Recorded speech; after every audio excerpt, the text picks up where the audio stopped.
ఒకరోజు ఎస్కే అని నాకు కాల్ చేశారు, నువ్వు 2023లో కథ చెప్పే గుర్తుందా నాకు అవునన్నా అంటే ఇప్పుడు ఒకడు వచ్చి అదే కథ చెప్తున్నాను నాకు అన్న. అవునా ఎవరన్నా?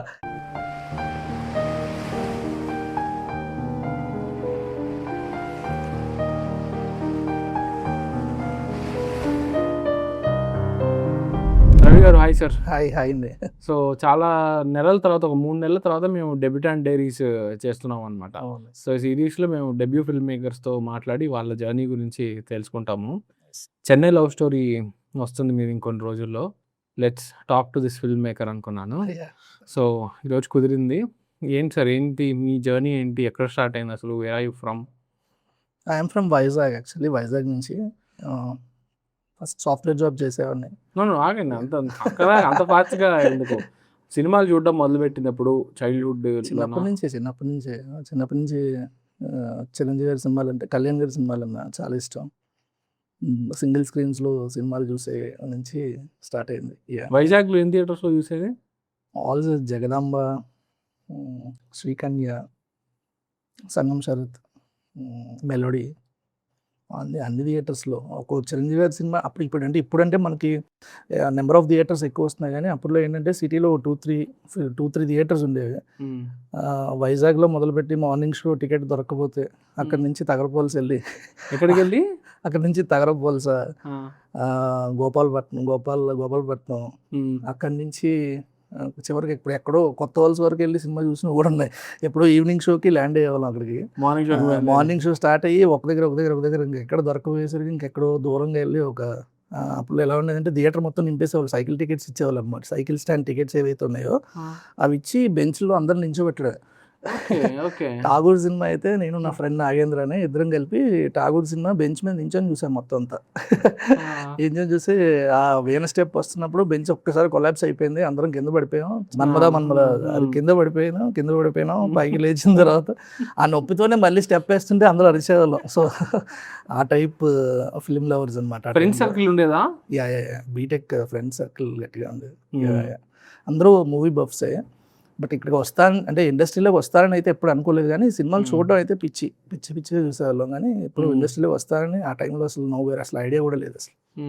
మూవీ మెమరీస్ గురించి చెప్పండి. ఇట్లాంటి మెమరీ టికెట్ దొరకడానికి భయంకరంగా కష్టపడ్డ అసలు దారుణం సార్. అసలు జానీ సినిమాకి అయితే సంగం శరత్లో రిలీజ్ అయింది. ఎలా ఉండేది అసలు, ఇప్పుడు కళ్యాణ్ గారి క్రేజ్ అసలు ఇప్పుడు ఉన్న వాళ్ళు ఎవరికి తెలియదు అసలు, జెన్జీలకి వాళ్ళకి తెలియదు. ఖుషి తర్వాత 2 years తర్వాత మార్షల్ ఆర్ట్స్తో కళ్యాణ్ బాబు వస్తున్నాడంటే అసలు ఆ రుమాలు కట్టుకొని అసలు మామూలుగా ఉండేది కదా. సంగం శరత్ మీకు వైజాగ్ ఐడియా ఉంటే సంగం శరత్ నుంచి ఆర్టీసీ కాంప్లెక్స్ వరకు లైన్ ఉంది. అంటే ఎలా ఉంటుంది, చాలా దూరం అది సార్ అసలు. అంటే almost 2.5 kilometers line. City collector వచ్చి కంట్రోల్ చేశాడు. క్రౌడ్ని కంట్రోల్ చేశాడు ఫస్ట్ డే. అంటే ఎలా ఉండేదంటే సంగం శరత్ తోడు ఎలా ఫిక్స్ అయిపోయాడంటే లాస్ట్కి ఎవరికి ఇప్పుడు మనకు కావాల్సిన టికెట్ ఏమి ఉండదు, అక్కడికి వెళ్తే వాడు ఇచ్చిన టికెట్ తీసుకోవాలి. మార్నింగ్ షో అయిపోయాక మ్యాట్నీ అయిపోయాక ఫస్ట్ షో టికెట్లు, అలాగా almost 2 days tickets only morning start చేసి అమ్మారనమాట. 2 days టికెట్స్. అసలు దారుణంగా ఉండేది, క్రేజీ యూఫోరియా. అంటే అసలు ఆ టైంలో చూసేవాళ్ళు. ఇప్పుడు చాలా ఈజీ కదా అసలు. ఇప్పుడు ఏం సార్ అసలు, బుక్ మై షో ఓపెన్ చేస్తే టికెట్లు నచ్చిన సీట్ బుక్ చేసుకుంటున్నాం. ఇప్పుడు అంత దారుణం. నిజంగా కౌంటర్కి వెళ్ళి ఆడ ఏ టికెట్ ఇస్తాడో తెలియదు మనకి. ఇప్పుడన్నా కౌంటర్కి వెళ్తే ఇప్పుడు నాకు తెలిసి సింగిల్ స్క్రీన్ షో కూడా పెట్టేశారు. ఏ టికెట్ కావాలో చెప్పండి నా స్క్రీన్ లో చూపి. అప్పుడు అది లేదు, వాడి మూడుని బట్టి లైన్ లో నిల్చుంటే మనం వాడికి డబ్బులు ఇస్తే ఆ చిల్లర తిరిగి ఇస్తున్నాడు. మనం కూడా ఎక్స్పెక్ట్ చేసేవాళ్ళం టికెట్ దొరికితే చాలా, అంతే. ఆ చిల్లర తిరిగి వస్తుందా లేదా ఇది ఏం ఉండేది కాదు. Crazy experiences sir. ఒకసారి బీటెక్ చదువుతున్నప్పుడు అంటే ఎలా ఉండేదంటే కళ్యాణ్ గారి ఫ్యాన్స్కి మహేష్ గారి ఫ్యాన్స్కి చిన్న వార్ లా ఉండేది. 2004 అనుకుంటా. అదే పోకిరి బంగారం ఆ టైం. ఇప్పుడు ఏంటంటే మహేష్ గారి స్వింగ్ స్టార్ట్ అయింది, ఆయన పోకిరి ఇవన్నీ కొడుతున్నారు. అసలు ఎలా ఉండేదంటే బాలు సినిమాకి మార్నింగ్ షో ఇంటర్నల్ ఎగ్జామ్స్ ఏవో ఉండే, మార్నింగ్ షో వెళ్ళడం కుదరలే. ఈ బొంగన్న రాయలే ఎగ్జామ్, సినిమా వెళ్ళి చూసే వాళ్ళు సంక్రాంతి ముందు కదా ఆ టైం. సో సినిమా వెళ్ళి చూసేయాలి అంతే. చివరికి ఈవినింగ్ షోకి ఏదో టైంకి టికెట్ దొరికింది. జగదాంబలో మా ఫ్రెండ్ ఒకడు ఉదయం నుంచి ఉన్నాడు అక్కడే. సో టికెట్ దొరికింది. అంటే ఆ క్రౌడ్లో ఎలా ఉండేదంటే మామూలుగా బాలు సినిమా పెద్దగా ఆడలే, సినిమా పెద్ద అప్పట్లో హిట్లతో పోలిస్తే ఆ, రాలే. ఇప్పుడు సూపర్ ఇప్పుడు సినిమా సూపర్ అది. సినిమా But యాక్చువల్లీ అప్పట్లో అంటే గనీ సీన్ ఎలా ఉంటది అసలు నీకు అయ్యో, గనీ ఆ తెలుసా band. అలాగానే అమ్మో అసలు మనీ సార్ బ్యాక్గ్రౌండ్స్ గా స్టార్ట్ అయితే మ్యాడ్ ఉంటది అసలు. అసలు బాలుకి ఇప్పటికీ సార్ మొన్న కూడా మా ఫ్రెండ్స్ తో వన్ మంత్ బ్యాక్ ఎప్పుడు ఇంట్లో కూర్చొని చిల్ కొడుతుంటే అది జస్ట్ బాలు టైటిల్ సీక్వెన్స్ పెట్టు అని చెప్పి జస్ట్ బీజిఎం కోసం ఆ టైటిల్స్ పెట్టుకుని విన్నాం అన్నమాట. వస్తుంది అసలు టూ crazy గుడ్ ఉంటది. ఉంటుంది Yeah. బీజిఎం అసలు అది. అది మేము సినిమా అంటే అంటే ఇప్పటికి అప్పటికి ఎంత వేరియేషన్ ఉండేదంటే మార్నింగ్ షో నుంచి ఈవినింగ్ షో వరకు మాకు టాక్ తెలియదు. అంటే థియేటర్కి ఈవినింగ్ షోకి వెళ్ళాం, ఆబ్వియస్లీ ఫ్యాన్స్ ఉంటారు కదా, అద్దరిపోయింది మామూలు లేదు అంటున్నారు. నేను సినిమా కూడా చూసేసాను సార్. సినిమా కూడా చూసేస్తే లాస్ట్లో కళ్యాణ్ గారు ఇలా వెనక్కి తిరగగానే ఒక పిల్లడు ఎవడో చూస్తే ఒక డప్పు స్టార్ట్ అవుతుంది, జనం మెచ్చేనా ఇక్కడ అవుతాడు. ఆ యుఫోరియాలో సినిమా హిట్ అనుకొని నేను ఇంటికి వెళ్ళిపోయా. ఇంట్లో కొంచెం స్ట్రిక్ట్గానే ఉండేవారు ఇంట్లో. కళ్యాణ్ సినిమా రిలీజ్ అయింది, సో వీడు ఇంకా ఇంటికి రాలేదు, 10 అయిందంటే ఇంట్లో బ్యాండ్ మొదలైంది, గట్టిగా దెబ్బలేశారు, అయిపోయింది. నెక్స్ట్ డే కాలేజ్కి వెళ్తుంటే మామూలుగా బస్సులో వాళ్ళు మాట్లాడుకుంటారు. నాకు అర్థం కాలే, ఇదేంటి సూపర్ సినిమా కదా వీళ్ళు నచ్చట్లేదు అన్నారేంటి అంటే టాక్ స్ప్రెడ్ అవ్వడానికి 3 days పట్టింది సార్. ఇప్పుడు అంటే అంతవరకు జనాలు చూసేవారు సినిమాని. ఇప్పుడు అసలు ఇండియాలో ఫస్ట్ షో పడే ముందే యూఎస్ టాక్ అయిపోయింది అసలు. యుఎస్ టాక్ తోనే జనాలు ఫిక్స్ అయిపోతున్నారు. ఎన్నిసార్లు నేను ప్రసాద్ లో 8:45 షోకి వెయిట్ చేస్తుంటే పెద్ద సినిమా వస్తే టాక్ మనం వినకూడదు, ట్విట్టర్ వెళ్ళకూడదు ఈ ఫ్యూ అవర్స్ అనుకుని పెట్టుకుంటాం కదా, ప్రసాద్ బయటే తెలిసిపోద్ది సినిమా, అరే ఇది పోయిందంట ఇది పీకిందంట అని చెప్పి. అండ్ ఇంకొకటి అప్పట్లో చాలా సినిమాలు వారం రోజుల తర్వాత సెటిల్ అయ్యి సూపర్ హిట్ అయిన సినిమాలు ఉన్నాయి సార్. నాకు గుర్తుండి నువ్వు నాకు నచ్చావు అనే సినిమా మార్నింగ్ షోకి యావరేజ్ ఫిల్మ్, అంటే అర్థం కాలేదు డైలాగ్స్ అవన్నీ ఎవరికి అంటే పూర్తిగా వెళ్ళలే మైండ్లో. సో నువ్వు నాకు నచ్చావు అనే సినిమా ప్రతి average are below average cinema వారం రోజుల తర్వాత అసలు ఇప్పటికి కల్ట్ క్లాసిక్ సార్. అసలు ఇప్పుడు అసలు అలాంటి ఛాన్సే లేదు. మార్నింగ్ షో ఎవడన్నా సినిమా బాగాలేదన్నాడంటే ఇంకా డెడ్ అంతే. బాలు అప్పట్లో అందరూ డిసప్పాయింట్ అయ్యారు కానీ సూపర్ రీవాచ్ వాల్యూ ఉంటుంది. 6 out of 6 సాంగ్స్ సూపర్ ఉంటాయి. ఏం సార్ సాంగ్స్ మామూలు సాంగ్స్ ఉండేవి అంటే అప్పుడు తొలి ప్రేమ కాంబినేషన్ అది ఇది కాబట్టి ఎక్స్పెక్టేషన్ ఇదైందేమో కానీ నిజం చెప్తున్నాను సార్, అప్పుడు ఈ జై చిరంజీవ, ఈ బాలు, ఈ సినిమాలన్నీ ఇప్పుడు ఉండే కమర్షియల్ సినిమాలు ఎంత వీక్ రైటింగ్ ఉంటుంది, ఎంత బోరింగ్ ఉంటున్నాయి కదా, ఆ లెవెల్ ఆఫ్ రైటింగ్ అని ఇప్పుడు ఉంటే జనాలు నెత్తి మీద పెట్టుకుంటే ఇప్పుడు ఇచ్చే నార్మల్ కొన్ని పర్లేదు వాచబుల్ ఉందంటేనే ఇప్పుడు సినిమాలు ఆడేస్తున్నాయి కదా. సో బాలు అనే కదా సార్, గుడుంబా శంకర్ కూడా సినిమా అప్పుడు ఫ్లాప్ అనేసారు కానీ ఓ 10 years ఇండస్ట్రీలో అదే ఫార్ములా సార్. ఫస్ట్ ఫిల్మ్ అంటే గుడుంబా శంకర్ తోనే స్టార్ట్ అయింది. విలన్ ఇంటికి హీరో వెళ్ళడం, అక్కడ బ్రహ్మానందం గారి ఫన్ ఉండడం, అసలు ఎన్ని ఇయర్స్ ఫాలో అయ్యాం అదే ఫార్ములా. బట్ ఆ టైంలో ఎందుకు అంటే 2 way ahead అనుకుంటా అంతే. అసలు ఓన్లీ ఏంటంటే గుడుంబా శంకర్ అని, అంటే నాకు తెలిసినంత గుడుంబా శంకర్ అనే టైటిల్ మాస్ టైటిల్ పెట్టి కళ్యాణ్ గారు అంత నార్మల్గా ఉండడం తీసుకోలేకపోయాం. నాకు అసలు నాకు అది ఏదన్నా ఒకటి ఆయన ఏం చేసినా ఒకటి అన్నట్టు ఉండేది, ఓకే అన్నట్టు ఉండేది. జనాలు అందుకు తీసుకోలేదేమో. క్లైమాక్స్ లో ఆయన అలా అందరూ కొడుతుంటే చూడడం తీసుకోలేకపోయాము. క్లైమాక్స్ ఒకటి రియలిస్టిక్, క్లైమాక్స్ ఒకటి టూ సీరియస్ గా అనిపిస్తుంది. Gudumba Shankar, I think Gudumba Shankar Pawan Kalyan is like fun Pawan Kalyan. అది దాంట్లో అసలు ఆయన లిటరల్లీ దిగి ఫన్ చేస్తారు. లైక్ బ్రహ్మానందంతో ఉండే ఆ గుడి వెనక కళ్యాణ్ జీ ఆనంద్ ఇప్పటికీ యూట్యూబ్ లో భలే ఉంటాయి అసలు ఫన్ సీన్స్ అవన్నీ. సినిమాని ఇంకా సీరియస్ గా తీసుకున్నది ఎప్పుడు? 5 years బ్యాక్ అనుకుంటా. అంటే actually I'm very accidental writer and directors. నేనంటే కిక్ సినిమాలో లాగా నాకు దేని మీద పెద్ద ఇంట్రెస్ట్ ఉండేది కదా. అంటే ఫస్ట్ మా జాబ్ బీటెక్ అయిపోయింది 2008లో అయిపోయింది. 2009 ఇక్కడికి వచ్చాం హైదరాబాద్, ఫ్రెండ్స్ అందరూ. అంటే హైదరాబాద్ రావడం అంటే సూపర్ ఫన్ కదా, అలా వచ్చి సినిమాలు చూడడం, పార్టీలు అవి చెప్తే ఉండేది కాదు. తర్వాత ఇంక సీరియస్గా తీసుకోవాలని ఏదో జాబ్ జాయిన్ అయ్యాం సార్. పాండిచ్చేరిలో నేను ఎలక్ట్రానిక్స్ డిపార్ట్మెంట్. సో పాండిచ్చేరిలో బీటెక్ చేసిన ఇక్కడ వైజాగ్ సార్, మొత్తం వైజాగ్, అంతా వైజాగ్.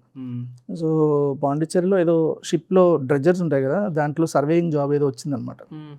పాండిచ్చేరి చిల్లు ఎట్లా ఉంటుంది మరి? చిల్లు ఏం సార్, అసలు రోజు షిప్ లోనే. అంటే మనకు మామూలుగా సాయంత్రం బీచ్కి వెళ్తే బాగుంటుంది, రోజంతా బీచ్ లో ఉంటే చిరాకు ఉంటుంది కదా.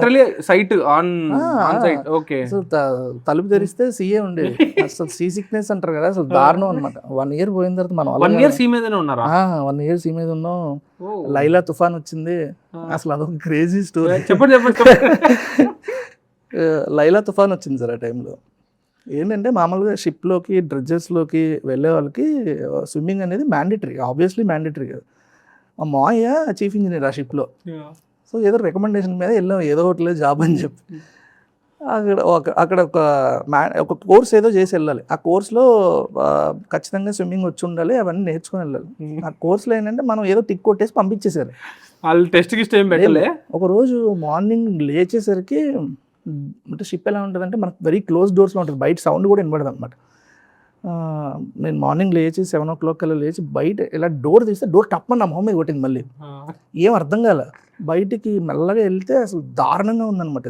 దారుణం అసలు. అంటే ల్యాండ్ కూడా కనిపించదా సార్ అంత మధ్యలో? అంటే ఆల్మోస్ట్ ఒక 4-5 kilometers లోపలికి వెళ్తాం సార్. డ్రెడ్జ్ చేస్తుంటారు అంతే అంతే. డ్రెడ్జ్ అంటే మన లోపల మట్టిని అంతా తవ్వి బయటకి పైప్ లైన్ ద్వారా వదులుతుంటారు. రైట్. సో అంటే కేయాస్ ఉందన్నమాట మొత్తం అంతా. షిప్ అంతా అందరూ అన్ని ప్యాక్ చేస్తున్నారు, వెళ్ళిపోతుంది. నాకు ఏం అర్థం కావట్లేదు. ఏమైందంటే కెప్టెన్ నుంచి అనౌన్స్మెంట్ వస్తుంది కదా, లైలా తుఫాన్ అంట, అర్జెంటుగా ఖాళీ చేసి మనం వెళ్ళిపోవాలి అది అంటున్నారు. ఓకే దాన్నే ఉంది అనుకున్నాం. అందరికీ లైఫ్ గార్డ్ చేశారు. ఇప్పుడు ఎలా ఉంటుందంటే అంటే ఎంత దారుణమైన ఇదంటే మనకు మామూలుగా బ్రిడ్జ్ రూమ్ పైన ఉంటుంది, దానిపైన ఏసీ కంప్రెసర్ ఉంటుంది కదా, అంటే ఆల్మోస్ట్ ఒక 10-12 feet ఉంటుంది. అది అలలో దానికి కొడితే అది కింద పడిపోయింది. అంటే మనం అసలు ఏంటి నాకు అర్థం కాలేదు. సింపులే అనుకున్నా. మొత్తం మీద ఒక బోట్ కష్టపడి లోపలికి వచ్చింది మమ్మల్ని అందరిని తీసుకెళ్ళడానికి. పెద్దదేనా? ఆ చిన్న బోట్ ఉంటాయి కదా సార్, అంటే షిప్ ఈ హైట్ ఉంటుంది, బోట్ ఈ హైట్ ఉంటుంది కదా. సో ఆ నిచ్చెన దిగి వెళ్ళాలి. ఫస్ట్ రోడ్ దిగాడు, నిచ్చెన ఎగిరిపోయింది. మనం లాస్ట్ భయం వేస్తుంది, నాకు ఏం చేయాలో అర్థం కావట్లా. దాని నుంచి ఇప్పుడు ఏంటంటే ఈ అలా ఇలా వచ్చినప్పుడు ఇది పైకి వస్తుంది, అదే టైం షిప్ ఇక్కడ ఉంటుంది కదా, ఆ టైం లైన్లో దూకాలి కరెక్ట్గా మనం. అంటే చిన్న దాంట్లో దూకాలి, చిన్నది మిస్ అయినా కింద పడిపోతాం. లైఫ్ జాకెట్ ఉంది బట్ స్టిల్ భయపడుతూనే ఉన్నా. నాకు స్విమ్మింగ్ రాదని సంగతి ఎవరికి తెలియదు అక్కడ. నేను ఎక్కే ముందు నన్ను ఎవడైతే ఒకడు అటు ఇటు పంపుతుంటాడు ఇక్కడి నుంచి అక్కడికి, వాడికి చెప్పా అన్న, అంటే తమిళోడు, అన్న స్విమ్మింగ్ వరాదన్న. అది ఇలా చూసాడు, లుక్ ఇచ్చాడు. స్విమ్మింగ్ రాకుండా నువ్వు లోపలికి ఎలా వచ్చారా అన్నాడు. ఏం పర్లేదులే అని ఆడు ఏదో తమిళ్లో చెప్పాడు. సో మొత్తం మీద దూకా, మిస్ టైం అయింది, కింద పడిపోయా. 20 minutes ఉన్నాను సార్ సీలో. ఆ అలలు వస్తున్నాయి, కళ్ళు అంతా రెడ్ అయిపోయి, అంటే ఆల్మోస్ట్ మోర్చ, ఇంకేం లేదనమాట. షిప్ కింద బానెట్ ఉంటుంది కదా, అది కొడుతుంది నా తలకి. నాకు ఇంకేం అర్థం కావట్లేదు. చివరికి నాకు నా పాయింట్ ఆఫ్ వ్యూలో కనిపించింది ఏంటంటే, ఎవరో ఒక ఫిషర్ మ్యాన్ దూకి ఆ బోట్ డ్రైవర్తో పాటు ఇంకోటి ఎవడో వచ్చాడు, ఆడు దూకి నన్ను తీసుకెళ్ళడానికి వస్తున్నాడు అన్న సంగతి నాకు అర్థమైంది. మనకి ఎలా ఉంటుందంటే ఆ కంగారులో ఎవడైనా మనం లాగుతుంటే మనం వాడిని లాగేస్తుంటా, వాడు నన్ను తీసుకెళ్తుంటే వాడికి మొలతాడు ఏదో దొరికింది నా చేతికి, అది పట్టుకొని నేను లాగేస్తున్నా. వాడు ఒక్కటి కొట్టాడు సార్ నన్ను. కొడితే ఇంకంతే బ్లాంక్. నాకు తర్వాత ఏం జరిగింది తెలియదు. అంటే షిప్ తగిలిన దెబ్బలు అలల దెబ్బల కన్నా గట్టిగా తగిలింది ఆ దెబ్బ. నాకు బ్లాంక్. కట్ చేస్తే రూమ్ లో ఉన్నా నేను, నాకేం తెలియదు కూడా. లిటరల్లీ ఏం గుర్తులేదు నాకు. అంటే తెలుగులో ఉన్నా అంటే కానీ నాకు మైండ్ పనిచేయడం మానేసింది. అంతసేపు వాటర్ సోకింగ్ అయ్యాయి, నాకు మైండ్ పనిచేయడం మానేసింది. ఇంకా అదే లాస్ట్. తిరిగి వెళ్ళా. 3 days నేను ఇంటికి వెళ్ళి వస్తా అని చెప్పాము మా మాయకి. సరే వెళ్ళన్నారు. ఇంటికి వచ్చిన తర్వాత నా వల్ల కాదు, వేరే జాబ్ చూసుకుంటా అని. తర్వాత షిఫ్టెడ్ టు సాఫ్ట్వేర్ జాబ్. అది కూడా రికమెండేషన్. మా ఫ్రెండ్ మహేష్ అని ఉంటాడు, వాడు బీటెక్ ఏ డిపార్ట్మెంట్ లో చేసింది? Electronics and communication. బట్ ఏది చేసినా సముద్రంలో కలవాలన్నట్టు లాస్ట్ కంప్యూటర్స్ కి కదా రావాలి. అది వచ్చి టెస్టింగ్ అది చేసేవాడిని అందరూ. అయితే ఒక 2-3 years జాబ్ చేశాను సార్. సాఫ్ట్వేర్ ఎక్కడ జాబ్ చేసింది? పర్పుల్ టాక్ అని ఇక్కడ హైదరాబాద్ 2-3 years జాబ్ చేస్తున్నప్పుడు నాకు త్రివిక్రమ్ అంటే చాలా ఇష్టం. దాని డైలాగ్స్ అంటే చిన్న ఫ్యాసినేషన్ ఉండేది. కొలీగ్స్లో కొందరు త్రివిక్రమ్ గారు అంటే ఇష్టం ఉన్న వాళ్ళు ఉంటారు కదా. అంటే ఎలా ఉండేది అంటే, అతనిలో నేను డైలాగ్ చెప్తే నెక్స్ట్ డైలాగ్ నువ్వు చెప్పాలి, ఆ నెక్స్ట్ డైలాగ్ నువ్వు చెప్పాలి అన్న గేమ్స్ నడిచేవి. అలాంటి టైంలో ఖాళీ టైంలో నేను నోట్ ప్యాడ్లో ఏదో రాస్తున్నాను, పిచ్చి రాత్రులు మామూలుగా ఏదో ఉంటాయి కదా ప్రాసలతో ఆయన చేసినట్టు ఏదో రాస్తే, మా ఫ్రెండ్ కొలీగ్ ఒక అమ్మాయి చూసి బాగా రాస్తున్నావు నువ్వు ఉంది. అప్పుడు ఓహో అవునా అనుకున్నా. అదే టైంకి ఇంటికి వెళ్ళా, నేను రూమ్కి వెళ్ళా. నా ఫ్రెండ్ ఒకడు షార్ట్ ఫిల్మ్స్ చేద్దామని తిరుగుతున్నాడు. ఆడు రైటర్ దొరకట్లేదురా అన్నాడు అనమాట. నేను ఎందుకు రాయకూడదు అంటే అంత ఫన్నీగా స్టార్ట్ అయింది అంటున్నా. నేను ఎందుకు రాయకూడదు అంటే, నువ్వు రాస్తావు నీకేం వచ్చిరా అన్నాడు. ట్రై చేస్తాను రా అన్న. ఏదో రాసా పిచ్చి పిచ్చిగా. ఆడికి నచ్చింది, జనాలకు నచ్చుతుంది పక్కన పెడితే ఆడికి నచ్చింది. ఆ షార్ట్ ఫిల్మ్ రిలీజ్ అవ్వాలా డబ్బులు లేక. ఆ షార్ట్ తీసారా కానీ? తీసాం కానీ రిలీజ్ అవ్వాల. ఓకే. ఆ షార్ట్ ఫిల్మ్ డబ్బింగ్ చెప్తున్న థియేటర్లో ఎవరో మా యాక్టర్స్ డబ్బింగ్ చెప్తుంటారు కదా, వేరే ఫిల్మ్ డైరెక్టర్ ఒక అతను వచ్చి చూస్తున్నాడంటే ఏంటిది అంటే ఈ డైలాగులు బాగున్నాయి, ఎవడో ఇతను పిలిపించండి అన్నాడంట. అవునా? కృష్ణ పొల్లూరి అని అతను, కాదు డైరెక్టర్ అతను. ఓకే. ఇప్పుడు మొన్న రెక్కి ఇవన్నీ వచ్చినాయి కొన్ని వెబ్ సిరీస్. ఆయన ముందు నవదీప్ గారితో ఒక సినిమా స్టార్ట్ చేశారు, అంతా నీ మాయలోనే అని. అది 90% ఆగిపోయింది. దాన్ని నేనే ఫస్ట్ ఫిల్మ్ అదే అనమాట రైటర్ గా. ఏం కార్డ్ పడింది దానికి? Dialogue writer first. Okay. So దానికి వెళ్ళా, ఆయన వెళ్తే డైలాగ్స్ బాగా రాస్తున్నావమ్మా అన్నారు అనమాట. నాకు అసలు లెఫ్ట్ రైట్ కూడా రాయడం తెలియదు నాకు. అంటే యాక్షన్ పార్ట్ లెఫ్ట్ రాయాలి, డైలాగ్ పార్ట్ రైట్ రాయాలి, ఏం తెలియదు కదా మనకు అసలు దాని గురించి సంబంధం లేని ఫీల్డ్ కదా. ఒక సీన్ చెప్తాను రాసి చూపించి నాకు ఇప్పుడు చెప్తా అన్నారు. సరే అన్న. ఆయన ఒక సీన్ చెప్పారు, ఏదో క్యాంటీన్లో హీరో హీరోయిన్ మాడుకుంటారు అది అని. సీన్ కూడా ఎలా రాసేవాడినంటే 2 సీన్లు ఉన్నాయి అనుకోండి, ఓపెన్ చేస్తే నాలిబర్టీ కదా, ఓపెన్ చేస్తే కళ్యాణ్ గారి పాట వస్తుంటుంది, వెనకాతలు వస్తుంటుంది. టీ షాప్లో ఓపెన్ చేస్తే కళ్యాణ్ గారి పోస్టర్ నుంచి అలా వస్తే హీరో అంటాడు, ఏంటి కళ్యాణ్ గారు ఏం రాస్తున్నావు అనేవాడు. సో అలా సీన్ రాయమంటే రాసి ఆయనకు నచ్చింది. అంతే, జస్ట్ ఒక 1 month కూడా కదా, జస్ట్ ఒక 20 days full film dialogue version రాసి ఇచ్చేసాను. ఫుల్ టైం జాబ్ ఉండింది అప్పటికి. నేను ఉదయం పూట జాబ్కి వెళ్తుండేవాడిని, నైట్ టైమ్స్ ఇలా వచ్చి ఇచ్చేస్తుండేవాడిని అనమాట. నాకు అది నచ్చేది. అండ్ ఆఫీస్లో వాళ్ళు కూడా ఈ సినిమాకి రాస్తున్నాడు అది ఇది అంటే బాగుంది. ఇంకా అక్కడి నుంచి అలా స్టార్ట్ చేశారు. అలా కొన్ని సినిమాలు వర్షన్స్ రాసేవాడిని, కొన్ని సినిమాలు డైలాగ్స్ రాసేవాడిని, ఏవి పెద్దగా అవ్వలే. లాస్ట్కి ఏం సినిమాలకు రాసుంటారు? ఒక 10-15 సినిమాలు రాసి ఉంటాను సార్. క్రెడిట్ రానివా? క్రెడిట్ వచ్చినవి కూడా. క్రెడిట్ వచ్చినవి ఏంటి? అండ్ ఆపర్చునిటీస్ ఎట్లా వచ్చాయి? అదే ఇప్పుడు ఆ ఫిల్మ్ అయిపోయింది తర్వాత చిన్ని కృష్ణ గారు అని ఒక డైరెక్టర్ ఉంటుంది సార్, ఆయన బ్రదర్ ఆఫ్ బొమ్మాలి అని ఒక సినిమా, వీడు తేడా అండ్ మొన్న లండన్ బాబులు, ఇలా ఆయన బ్రదర్ ఆఫ్ బొమ్మాలి రాస్తున్నప్పుడు ఇలాగే ఎవరి ద్వారానో అంటే నరేష్ గారి సినిమాలకి ఎక్కువ వర్షన్స్ రాస్తూ ఉండేవారు డైరెక్టర్ రైటర్స్. ఒక 6-7 వర్షన్స్ రాస్తే ఫన్ సినిమాలు కదా, ఎందులో ఒక డైలాగ్ బాగున్నది చూస్ చేసుకున్నా. సో అలా బ్రదర్ ఆఫ్ బొమ్మాలికి పిలిచారు ఆయన, నేను రాసా, ఆయనకు నచ్చింది. 5-6 వెర్షన్స్లో నాదొక వెర్షన్. 2014 అనుకుంటా కదా ఇది, 2014 ఆ టైమ్స్. సో ఇలాగ పెరుగుతున్నాయి. అదే టైంలో నాకు ఇంకా జాబ్ మెల్లగా చిరాకు రావడం మొదలుపెట్టింది. ఆ టైంలో అసలు పిచ్చగా, అదే టైంలో మారుతి సార్ పిలిచారు ఒకసారి, ఎప్పుడు బలెబెల్ మాగాడవి అవుతుంది ఆ టైంకి, ఆయన ప్రొడక్షన్లో జరుగుతున్న ఏదో సినిమాకి రాయమని పిలిచారు అనమాట. అక్కడ కూడా అంతే, ఆయన 3 సీన్లు చెప్పారు, చెప్పి రేపు రామ్మన్నారు అనమాట. నాకు నెక్స్ట్ డే ఏదో ప్రాజెక్ట్ మీటింగ్ ఏదో ఉంది సార్, మీరు ఏమనుకోకపోతే ఒక 1/2 hourలో రాసి ఇచ్చేస్తా అన్న. ఇది ఏం న్యూస్ పేపర్ అనుకుంటున్నాడా ఏంటి అన్నట్టు లుక్ ఇచ్చారు అతను. ఒక 1/2 hourలో రాసి ఇచ్చేసి, అంటే ఇప్పుడు ఇది నచ్చదో ఇలాంటివి ఏమి ఉండవు కదా, అసలు అయ్యే ఉండే కదా, నచ్చకపోతే వెళ్ళిపోతాం, నచ్చితే రాద్దాం అన్న ఫీలింగ్ అంతే. అని చాలా నచ్చింది. సో మారుతి సార్ దగ్గరికి వెళ్ళడం ఇంకా టర్న్ ఓవర్ అనమాట. ఇంకా అక్కడి నుంచి ఒక 6 months అయిన తర్వాత ఆయనే ఎంత వస్తుంది నీకు జీతం అని ఎంతో చెప్పా, మానేసే నేను ఇస్తా కదా, ఎందుకు ఇంత కష్టపడుతున్నావు అంటే, ఉదయం రాత్రి అసలు నిద్ర ఉండేది కాదు, ఉదయం జాబ్ నైట్. బట్ అది ఎంజాయ్ చేస్తుండేనా మీరు, లేకపోతే అప్పుడు కష్టంగా అనిపించేది? ఫిల్మ్ రైటింగ్ ఎంజాయ్ చేసేవాడిని, జాబ్ పోయింది పూర్తిగా మైండ్లోంచి. సో ఇంకా ఒక రోజు వదిలేసా, ఇంట్లో చెప్పలా తిడతారని చెప్పి. ఒక 3 months పోయిన తర్వాత ఒకసారి ఇంటికి వెళ్ళి ఏదో టైంలో అందరం కూర్చొని భోజనం చేస్తున్నాం, మా మమ్మీ చేపల పులుసు ఏదో పెట్టారు, తింటూ ఏంటి ఎలా ఉంది జాబ్, ఎప్పుడు వస్తుంది ఇంక్రిమెంట్ అది అంటే, మానేసా జాబ్ అన్న. వాళ్ళు సరదా ఏదో కామెడీ చేస్తున్నాడే అనుకున్నారు. లేదమ్మా మానేసా 3 months అయిందంటే, ఏడుపులు గోల. అండర్స్టాండబుల్. అస్సలు మామూలు టార్చర్ కాదు. మీరు సింగిల్ చైల్డా? లేదు, మా అన్న ఉన్నాడు సార్, మా అన్నయ్య ఇప్పటికి కూడా పాప మాడే చూసుకుంటాడు ఫ్యామిలీ అంతా. యంగర్ చైల్డ్ కొంచెం లిబర్టీ ఉండాలి కదా. అంటే వాళ్ళు ఫిల్మ్ అంటే అసలు వాళ్ళకి నోవేర్, అసలు ఎక్కడ ఎవరు తెలిసిన వాళ్ళు కూడా లేరు, భయం కదా వాళ్ళకి. అంటే మా మమ్మీ అనుకునేవారంట, ఇటు సినిమాలు అవి ఇవి చూసి ఇడు ఎప్పుడన్నా అక్కడికి వెళ్ళిపోతాడా అని. నాకు లేదు ఆ థాట్, ఆవిడకుంది. అలా అనుకోవడం వల్లనేమో వచ్చా అంటుంటాను, అలా వచ్చాను సార్. సో జాబ్ క్విట్ చేసింది అరౌండ్ 2015 ఆ టైంలో. 2015 October 25th మానేసా జాబ్. 2015 పూర్తిగా మానేసా. సో ఇంకా అక్కడి నుంచి ఫుల్ ఫిల్మ్సే. 3 years 4 years వరకు కొంచెం కష్టం ఉండేది. బట్ తర్వాత నుంచి ఏంటి ఆ 2-3 years ఏం జరిగింది? రాజేంద్ర సార్ మారుతి సార్ దగ్గర భలే మంచి చౌకబేరం అని ఒక ప్రొడక్షన్లో ఆయన ప్రొడక్షన్లో ఒక ఫిల్మ్ నడిచింది. అది దానికి రాసా ఆయన జస్ట్ లైన్ వచ్చిందా ఆ ఫిల్మ్? ఏంటి ఆ ఫిల్మ్ పేరేంటి?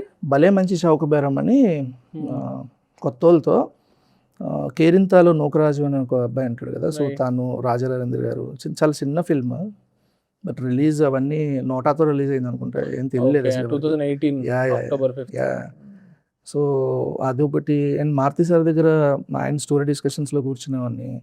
ప్రతిరోజు పండుగ అయితే ఇంకా పూర్తిగా మారుతి సార్ దగ్గరికి వెళ్ళి, అంటే ఆయన సినిమాలో కూడా డైరెక్షన్ డిపార్ట్మెంట్లో జాయిన్ అయిపోయా. అప్పుడు పెళ్ళయింది 2019. కష్టంలో ఉంటుంది ప్రతిరోజు పండుగకి స్టోరీ డిస్కషన్స్లో కూర్చొని డైలాగ్ వర్షన్ రాసా. డైలాగ్స్లో కూడా కార్డ్ వేసారు సార్. సో ఇంక అక్కడి నుంచి ఫుల్ ఫ్లెడ్జ్డ్గా ఇలా కంటిన్యూ అవుతుంది. అదే యాక్సిడెంటల్ రైటర్. అండ్ 2020లో అనుకుంటా మారుతి సార్, అప్పుడు కూడా నేను ఓన్లీ రైటింగ్ చేద్దాం, డైరెక్షన్ చేద్దాం, ఇలాంటి థాట్ ప్రాసెస్సే లేదు అసలు. ఒకరోజు ఆయన ఏదో ఒక సీన్ చెప్తుంటే, కాదు నువ్వు డైరెక్టర్ అయిపోవచ్చు ఇంక నువ్వు అన్నారు ఆయన. అలా అదే ఎవరో ఫ్రెండ్ చెప్తే రైటర్ అయిపోవచ్చు అంటే రైటర్ అయిపోయా, ఆయన చెప్తే డైరెక్టర్ అయిపోయా, అంతే, అంతకు మించి లేదు. అప్పటి నుంచి డైరెక్షన్ సీరియస్గా తీసుకోవడం మొదలుపెట్టా. 2-3 years ఫిల్మ్ స్టడీ చేయడం.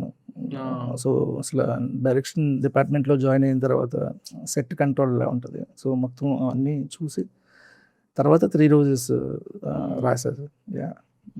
నో బట్ ఈ రైటింగ్ అనేది మీకు నేర్చుకున్నదిగా కాదు కదా, నేర్చుకున్నది కాదు. చిన్నప్పుడు బుక్స్ చదివేవాడి, ఒక ఆల్మోస్ట్ ఒక 10th class వరకు అలా చదివేవాడిని, డాడీకి ఇంట్రెస్ట్ బుక్స్.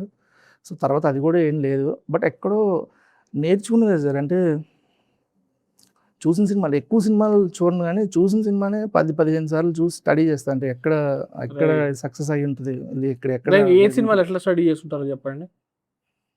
అతడు సినిమా చాలాసార్లు చూసాను. ఏంటి మీకు టేక్ అవేస్ దాని నుంచి? ఎక్స్ప్లెయిన్ చేయలేం కానీ అంటే అతడు అనే కాదు, నాకు ఇంతియాజ్ అలీ ఫిల్మ్స్ అంటే చాలా ఇష్టం. Either it would be commercial film or love story. ఇప్పుడు నేను చేసిన లవ్ స్టోరీ ఏదైనా అవ్వచ్చు. ఫిలిం అంటే నా అండర్స్టాండింగ్, థియేటర్ సింగిల్ స్క్రీన్స్ చూసిన అండర్స్టాండింగ్ బట్టి ఫిలిం బీట్స్ ఉండాలి. అంటే కథ, స్క్రీన్ ప్లే, ఇవన్నీ చాలా పెద్ద పెద్ద పదాలన్నది నా ఫీలింగ్ సార్. అంటే అది మనకి వెళ్తున్న ప్రాసెస్లో వస్తుందేమో నాకు తెలియదు కానీ ఫిలిం బీట్స్ మాత్రం మనం పట్టుకోగలగాలి. అంటే ఒక 15 minutes ఆఫ్ ది ఫిలింలో నువ్వేం చెప్తున్నావు, తర్వాత 30th ఫిలింలో ఏం చెప్తున్నావు, అంటే ఆడియన్స్ కథని ఫాలో అవుతూ వెళ్తున్నా సరే వాడికి నువ్వు ఏదో ఒక టైంలో వాడిని నువ్వు అరెస్ట్ చేయకపోతే వాడు ఖచ్చితంగా డ్రాప్ అయిపోతాడు, చేయి జారిపోద్ది. క్లైమాక్స్ సినిమా చాలా బాగున్నా, ఇంటర్వెల్ సినిమా చాలా బాగున్నా, చేయి జారిపోద్ది. సో ఇవి ప్రాసెస్లో అతడు సినిమాలో ఆయన ఏం చేసి ఉంటాడు అంటే 15 నిమిషాలకి ఏం బ్రేక్ పాయింట్ వస్తుంది, తర్వాత బ్రేక్ పాయింట్ ఏంటి. సో అలాంటివి నేర్చుకోవడం, అది మనం చెప్తే అర్థం కాదు. అంటే బుక్స్ చదివి అలాంటివి ఏం లేదు. మూసాపేటలో థియేటర్కి అంటే అప్పుడు కూడా రైటర్ అవుదాం లేదు కానీ బట్ నాకు ఫిల్మ్స్ స్టడీ చేయడం ఇష్టం. రైటర్ అవుదాం, డైరెక్టర్ అవుదాం అని లేదు. అప్పుల్లో మూసాపేటలో బ్రహ్మరాంబ, మూసాపేటలో మన లక్ష్మీ గల ఏషియన్ లేదు అప్పుడు. సో శ్రీరాములు ఇవన్నీ ఆ థియేటర్లో పక్కనే ఉండేవాళ్ళు అనమాట. ఏ సినిమా వస్తే ఆ సినిమాకి వెళ్ళిపోయేవాళ్ళు ఫ్రెండ్స్ అందరూ. నా దగ్గర చిన్న నోట్ ప్యాడ్ ఉండేది, అక్కడ రాసుకునేవాడిని. ఏ టైంకి సినిమా లెగిస్తుంది, ఏ టైంకి సినిమా పడుతుంది అని రాసుకునేవాడిని. ఏదో ఉత్తే సరదా అంతే, అదేం పెద్ద దానివల్ల నాకు ఏదో నేర్చేసుకుందామని కాదు కానీ. సో అది మాత్రం బాగా స్టడీ, అంటే ఓవర్ ద టైం మారుతి సార్తో వర్క్ చేస్తున్నప్పుడు కొన్ని ఆయన చెప్తున్నగా కొన్ని నేర్చుకుంటుంటాం. మన ప్రాసెస్లో ఆయన దగ్గర నుంచి కొన్ని నేర్చుకుంటుంటాం. సో అలా నేర్చుకునేది సార్. అండ్ ఇంకోటి ఏంటంటే నేను రాసేది ఫన్ సినిమాలు రాసేవాడిని, but I feel I'm very emotional person. అది నాకు ఎక్కడ ఆపర్చునిటీ దొరికేది కాదు. ఫేస్బుక్లో ఏదో కోట్ పెట్టేవాడిని, ఏదో కోటో లేకపోతే ఒక చిన్న షార్ట్ స్టోరీలను ఏదో ఒకటి నాకు రియల్ లైఫ్లో జరిగింది. దానికి వాళ్ళందరూ చెప్తుంటే అవునా నేను బాగానే రాస్తున్నాను అనమాట, అయితే ఎమోషనల్ కూడా అని అలా స్టార్ట్ అయ్యి అలా రాసుకోవడం, ఏదో పిచ్చి పిచ్చిగా రాస్తూ అలా స్టార్ట్ అయింది. మీరు తెగ స్టడీ చేసిన సినిమాలు అంటే ఏంటి? ఇందాక అతడు అన్నారు, ఇంతియాజ్ అలీ సినిమాలు అన్నారు, అట్లా మీ పైన మంచిగా ఒక ఇంపాక్ట్ వదిలిన సినిమాలు? మహానటి మ్యాడ్ అయిపోయా అసలు మహానటి సినిమా. అంటే నాకు సావిత్రి గారి గురించి మనకి ఏం తెలుస్తుంది అంటే, మహా అయితే చూసిన సినిమాలు ఎవరెవరో వాళ్ళు వీళ్ళు చెప్తున్న మాటలు, పిచ్చి పిచ్చి మాటలు తప్పితే ఏం తెలియదు. అసలు ఎలా ఆలోచించుంటారు ఆయన నాగేశ్వరరావు అంటే. అంటే సూపర్ కమర్షియల్ వాల్యూ ఉన్న సినిమా సార్ అది. మళ్ళీ ఆవిడ మా ఫిల్మ్ బీట్ పాయింట్స్లో ఇప్పుడు వేరే వాళ్ళ పర్స్పెక్టివ్లో కథని చెప్తూ సమంతతో కథ చెప్పిస్తూ ఆ అమ్మాయి ఎక్కడో ఫస్ట్లో ఒక నోట్ వేస్తారు, ఆ అమ్మాయి బైక్ స్టార్ట్ అవ్వదు లో కాన్ఫిడెన్స్ లెవెల్స్ ఉంటాయి. క్లైమాక్స్లో వెళ్తున్నప్పుడు ఫస్ట్ కిక్కి స్టార్ట్ అవుతుంది. అసలు నా దృష్టిలో అది సూపర్ కమర్షియల్ వాల్యూ ఉన్న పాయింట్ అంటున్నా. అలాంటి ఆవిడ మందు తాగుతూ జెమినీ గణేషన్తో మాట్లాడుతూ ఆవిడ సడన్గా మందు తాగడం, ఆ డైలాగ్ అసలు అంటే మ్యాడ్ అయిపోయి, అంటే ఆ వాటిని మనకు తెలిసిన వాటిని ఇంక్లూడ్ చేస్తూ గెస్ట్ అపీరియన్సెస్ ఎవరెవరిని కావాలో కరెక్ట్గా పెడుతూ ఆ సెట్స్ అవన్నీ రీక్రియేట్ చేస్తూ అసలు అంటే నాకు తెలిసి నేను చూసిన చాలా తక్కువ ఉండొచ్చు, కానీ బెస్ట్ బయోపిక్ అనిపిస్తుంది నాకు అదైతే. బెస్ట్ బయోపిక్ అనిపిస్తుంది. తర్వాత మొన్న చమ్కీలా చూసారు, మామూలుగా ఓపెనింగ్ లో డెత్ తో ఓపెన్ చేయడం అసలు అదే ఇలా చూసిన సినిమాల్లో నాకు నచ్చిన సినిమా మళ్ళీ ఖచ్చితంగా 10 సార్లు చూస్తాను సార్. నచ్చని సినిమా ఏదైనా ఉంటే వదిలేస్తానేమో, కానీ నచ్చిన ఏమేమి చూస్తుంటారన్న. ఇంకా నాగేశ్వరం గారి ఎవడే చాలా ఇష్టం, ఎవడే సుబ్రహ్మణ్యం చాలా ఇష్టం, తరుణ్ భాస్కర్ గారి ఫిల్మ్స్ చాలా ఇష్టం. పెళ్లి Choopulu, Ee Nagaraniki. What are your thoughts on Ee Nagaraniki? అంటే నేను ఏమంటే ఇప్పుడు ఆ ఫిల్మ్కి వెళ్తున్నప్పుడు నేను అది ఏముంటుందో నా బ్రెయిన్లో ఆల్రెడీ ఫిక్స్ అయ్యి వెళ్తా కాబట్టి ఐ ఓకే విత్ ఇట్, అంటే నేను అదే ఎంజాయ్ చేస్తా అంటున్నా. చాలా మంది వచ్చి ఈ నగరానికి వచ్చి ఏంటి కథ లేదా, కథ ఎందుకు ఎక్స్పెక్ట్ చేస్తున్నారా నువ్వు? తరుణ్ భాస్కర్ సినిమాలేజా కాన్వర్జేషన్ ఇప్పటికీ మనకి మేం పేజ్లో ఉన్నాయంటే, సో అసలు super writing sir Tarun Bhaskar గారి. ప్యూర్లీ నిన్న కిరణ్తో మాట్లాడుతున్నప్పుడు ఆయన ఇదే చెప్పారు చెన్నై లవ్ స్టోరీ గురించి. ప్యూర్లీ కాన్వర్సేషన్స్ మీద నడిచే సినిమా మాది. 88 to 85% కాన్వర్సేషన్స్. కాబట్టి అడుగుతున్నా, తరుణ్ కి పెళ్లి చూపులకి నేషనల్ అవార్డు వచ్చింది ఫస్ట్ సినిమాకి డైలాగ్స్ కి. కాన్వర్సేషన్స్ మీరు ఎట్లా ప్రాసెస్ చేస్తారు? అంటే నాకు చాలా ఇష్టం సార్ కాన్వర్సేషన్, ఎందుకంటే ఐ బిలీవ్ ఒక పెద్ద కయోటిక్ సిచ్యువేషన్ని హ్యాండిల్ చేసినప్పుడు వచ్చే ఆడియన్స్కి వచ్చే ప్లెజర్ ఎలా ఉంటుందో, ఒక ఇద్దరు కూర్చొని మాట్లాడుకుంటున్నప్పుడు నిన్ను యాంబియన్స్లోకి తీసుకెళ్ళగలిగి వాళ్ళిద్దరూ నీ పక్కనే కూర్చొని మాట్లాడుకుంటారనే ఫీల్ క్రియేట్ చేయగలిగితే అది ఇంకా ఎక్కువ రోజులు గుర్తుండిపోద్ది అంటున్నా. ఫర్ ఎగ్జాంపుల్ అతడు సినిమాలో నాజర్ గారు అండ్ మహేష్ గారు మాట్లాడుకున్న కాన్వర్జేషన్ ఏదైతే ఉంటుందో ఇప్పటికీ మనకు డైలాగ్ టు డైలాగ్ గుర్తుంటుంది. అది వేరేలా కూడా డీల్ చేయొచ్చు. అంటే అంటే డైలాగ్ ఉన్న పవర్ అదని నేను నమ్ముతా. సో నాకు కావాల్సింది నిజాలు కాదు జ్ఞాపకాలు. అసలు మ్యాడ్ ఉంటుంది సార్ రైటింగ్. చాలా పెద్ద ఫ్యాన్ త్రివిక్రమ్ గారు. నేను త్రివిక్రమ్ గారు, సుకుమార్ గారు రైటింగ్లో. చంద్రశేఖర్ రెడ్డి గారు అంటే చాలా ఇష్టం. ఆయన దగ్గర నేను ఒక 2 months 3 months వర్క్ చేశాను. అవునా? ఎప్పుడు, ఎక్కడ, ఎలా? భారతి సార్ దగ్గర పనిచేస్తున్నప్పుడు నేను నా ఫస్ట్ ఫిల్మ్ డైరెక్టర్, నేను రైటర్ చేసిన ఫస్ట్ ఫిల్మ్ డైరెక్టర్ ఎవరైతే ఉన్నారో మురళీకృష్ణ గారు అని, ఆయన సార్కి ఫ్రెండ్, ఏలిటి గారికి ఫ్రెండ్. నేను చాలాసార్లు చెప్తున్నాను ఒకసారి పరిచయం చేయండి. ఆయన కలవరు అలా అంత ఈజీగా, అంటే ఆయనకి ఇష్టం ఉండదు బేసిక్గా. ఒకసారి పరిచయం చేసిన అదే టైంలో ఎలిటి సార్ అమరా అని ఒక ఫిల్మ్ స్టార్ట్ చేశారు. ఏ సంవత్సరంలో సార్ ఇది? ఏ టైంలో ఇది? 2021 అనుకుంటా. 21 చెక్ తర్వాతనా? చెక్ ముందు అమరా అని ఒక ఫిల్మ్ స్టార్ట్ చేశాడు. సో దానికి ఆయన రైటర్స్ కోసం ఎదుగుతుంటే ఆయన నువ్వు చేసిన సినిమాలు ఏంటంటి అని అడిగితే మీకు చెప్పినట్టు చెప్పా. అది అసలు నువ్వు చేసిన సినిమా జానర్కి నా చేసిన సంబంధం లేదు కదా అంటే, చూడండి సార్, ఒక 4 రోజులు పనికి రాకపోతే వదిలేసేయండి, నాకు జస్ట్ ఎక్స్పీరియన్స్ కోసం వస్తున్నా అని చెప్పి వెళ్ళాను అనమాట. ఆ 1 month సూపర్ ఎక్స్పీరియన్స్ ఆయనతో. ఏం నేర్చుకున్నారు సార్ ఆయన నుంచి? ఆ brief what is sir actually మనం అనుకుంటాం కానీ ఎవరు ఏం నేర్పరు సార్ ఇక్కడ. అంటే మనకి కూర్చోబెట్టి ఎవరు ఏం నేర్పరు. అంటే మనం వాళ్ళు అంటే ఆ ప్రాసెస్లో నేర్చుకోవడం, మనం చూసి ఆయన నేను ఎక్కువ క్వశ్చన్స్ అడుగుతా ఉండండి బాబు. ఫస్ట్లో చిరాకు పడుతుండేవారు, తర్వాత మెల్లమెల్లగా చెప్తుండేవారు. అంటే నేను ఎక్కడో చదివా, అనుకోకుండా ఒకరోజు ఏం సార్ అసలు అనుకోకుండా ఒకరోజు బెస్ట్ స్క్రిప్ట్ ఎవరు అసలు, అంటే ఆ స్క్రీన్ ప్లే మ్యాడ్ ఉంటుంది అసలు. అడిగే ఉన్నాను సార్ అది ఎలా సార్ అసలు మీకు ఆ థాట్ ఎలా వచ్చింది సార్ అది అంటే, ఆయన ఏం చెప్తాను థాట్ ఎలా వచ్చిందంటే వచ్చింది అలాగే వెళ్తున్న ప్రాసెస్లో. అలా అది ఎవరో అప్పుడు చాయ్ బిస్కెట్లోనో ఎందులోనో ఒక ఆర్టికల్ రాశారు ఆయన, కలర్ థియరీ ఎలాగా అంటే రెడ్ అంటే చార్మి రెడ్ ఎప్పుడెప్పుడైతే వేసుకుంటుందో తనకు ప్రమాదం వస్తుందని రెడ్. సో ఇలా ఏదో కొన్ని వాడారు అనమాట. నేను ఆర్టికల్ ఆయనకు చూపించా. అంటే నేను ఏమనుకున్నాను అంటే డైరెక్టర్ల కన్నా తెలుసా ఇది, లేకపోతే బయట ఇలా డైసెక్ట్ చేసి రాస్తున్నారా అంటే, షాక్ అయింది ఏంటంటే ఆయన చూసి ఎవరిది రాసింది అని అడిగారు. అడిగితే ఇలా చాయ్ బిస్కెట్లో రాశారు సార్ అంటే, కరెక్టే వాడు చెప్పింది, నేనైతే ఇదే ఫాలో అయ్యాను అని. నేను జస్ట్ ఒక లైన్ చదివి తర్వాత మిగతాదంతా వాళ్ళు ఏం రాశారో అది చెప్తున్నారు మొత్తం అంతా. ఇలా చేశాను. అమ్మ ఇంతలా ఎలా ఆలోచిస్తారా బాబు అసలు. అందుకే ఊరికే ఎవరు గ్రేటెస్ట్. నేను అనుకోవడం ఎల్ఐటి సార్ చేసిన ఫిలిమ్స్ ఏవైతే ఉన్నాయో ఇప్పుడున్న కరెంట్ జనరేషన్కి వచ్చుంటే అవన్నీ పాన్ ఇండియా ఫిలిమ్సే. సో అది వే హెడ్ అంతే. అనుకోకుండా ఒక రోజు లాంటిది ఆ లెవెల్ స్క్రిప్ట్ ఇప్పటికి తర్వాత నాకు అర్థం కాదు సార్. ఇప్పుడు సినిమా మీద భయంకరమైన అటెన్షన్ ఉంది. ఇప్పుడు సినిమా అనేది ఒక సూపర్ సినిమా, కానీ ఇప్పుడు వస్తే దాని రీచ్ వేరే. ఈరోజు అనుకోకుండా ఒకరోజు 2005లో వచ్చిన సినిమా అయినా ఐ థింక్ అది నెట్ఫ్లిక్స్కి రావడానికి 2022లోనో 2023లోనో నెట్ఫ్లిక్స్కే వచ్చింది. అది అప్పటి వరకు సబ్ టైటిల్ వర్జన్ అనేది లేదు. బట్ జస్ట్ ఇమాజిన్, అనుకోకుండా ఒక రోజు లాంటి ఒక పగిలిపోయే సినిమా కానీ ఇప్పుడు వస్తే దాని రీచ్ విల్ బి అంతే massive. Just imagine sir, Deepika పడుకునే వాళ్ళు ఆ సినిమా చేస్తే ఎంత కలెక్షన్స్కి వెళ్తుంది. తెలుగులో మనం తీసినా వెళ్ళిపోతాం, ఇక్కడ వాళ్ళు తీసినా సరే అక్కడ వరకు వెళ్తారు. రీచ్ ఉన్నప్పుడు మన దగ్గర పవర్ఫుల్ స్టోరీలు స్క్రిప్ట్లు అంతే రావట్లా. రీచ్ లేనప్పుడు చాలా ఉండేవి, అవి ఏమో రీచ్ అవ్వలేదు.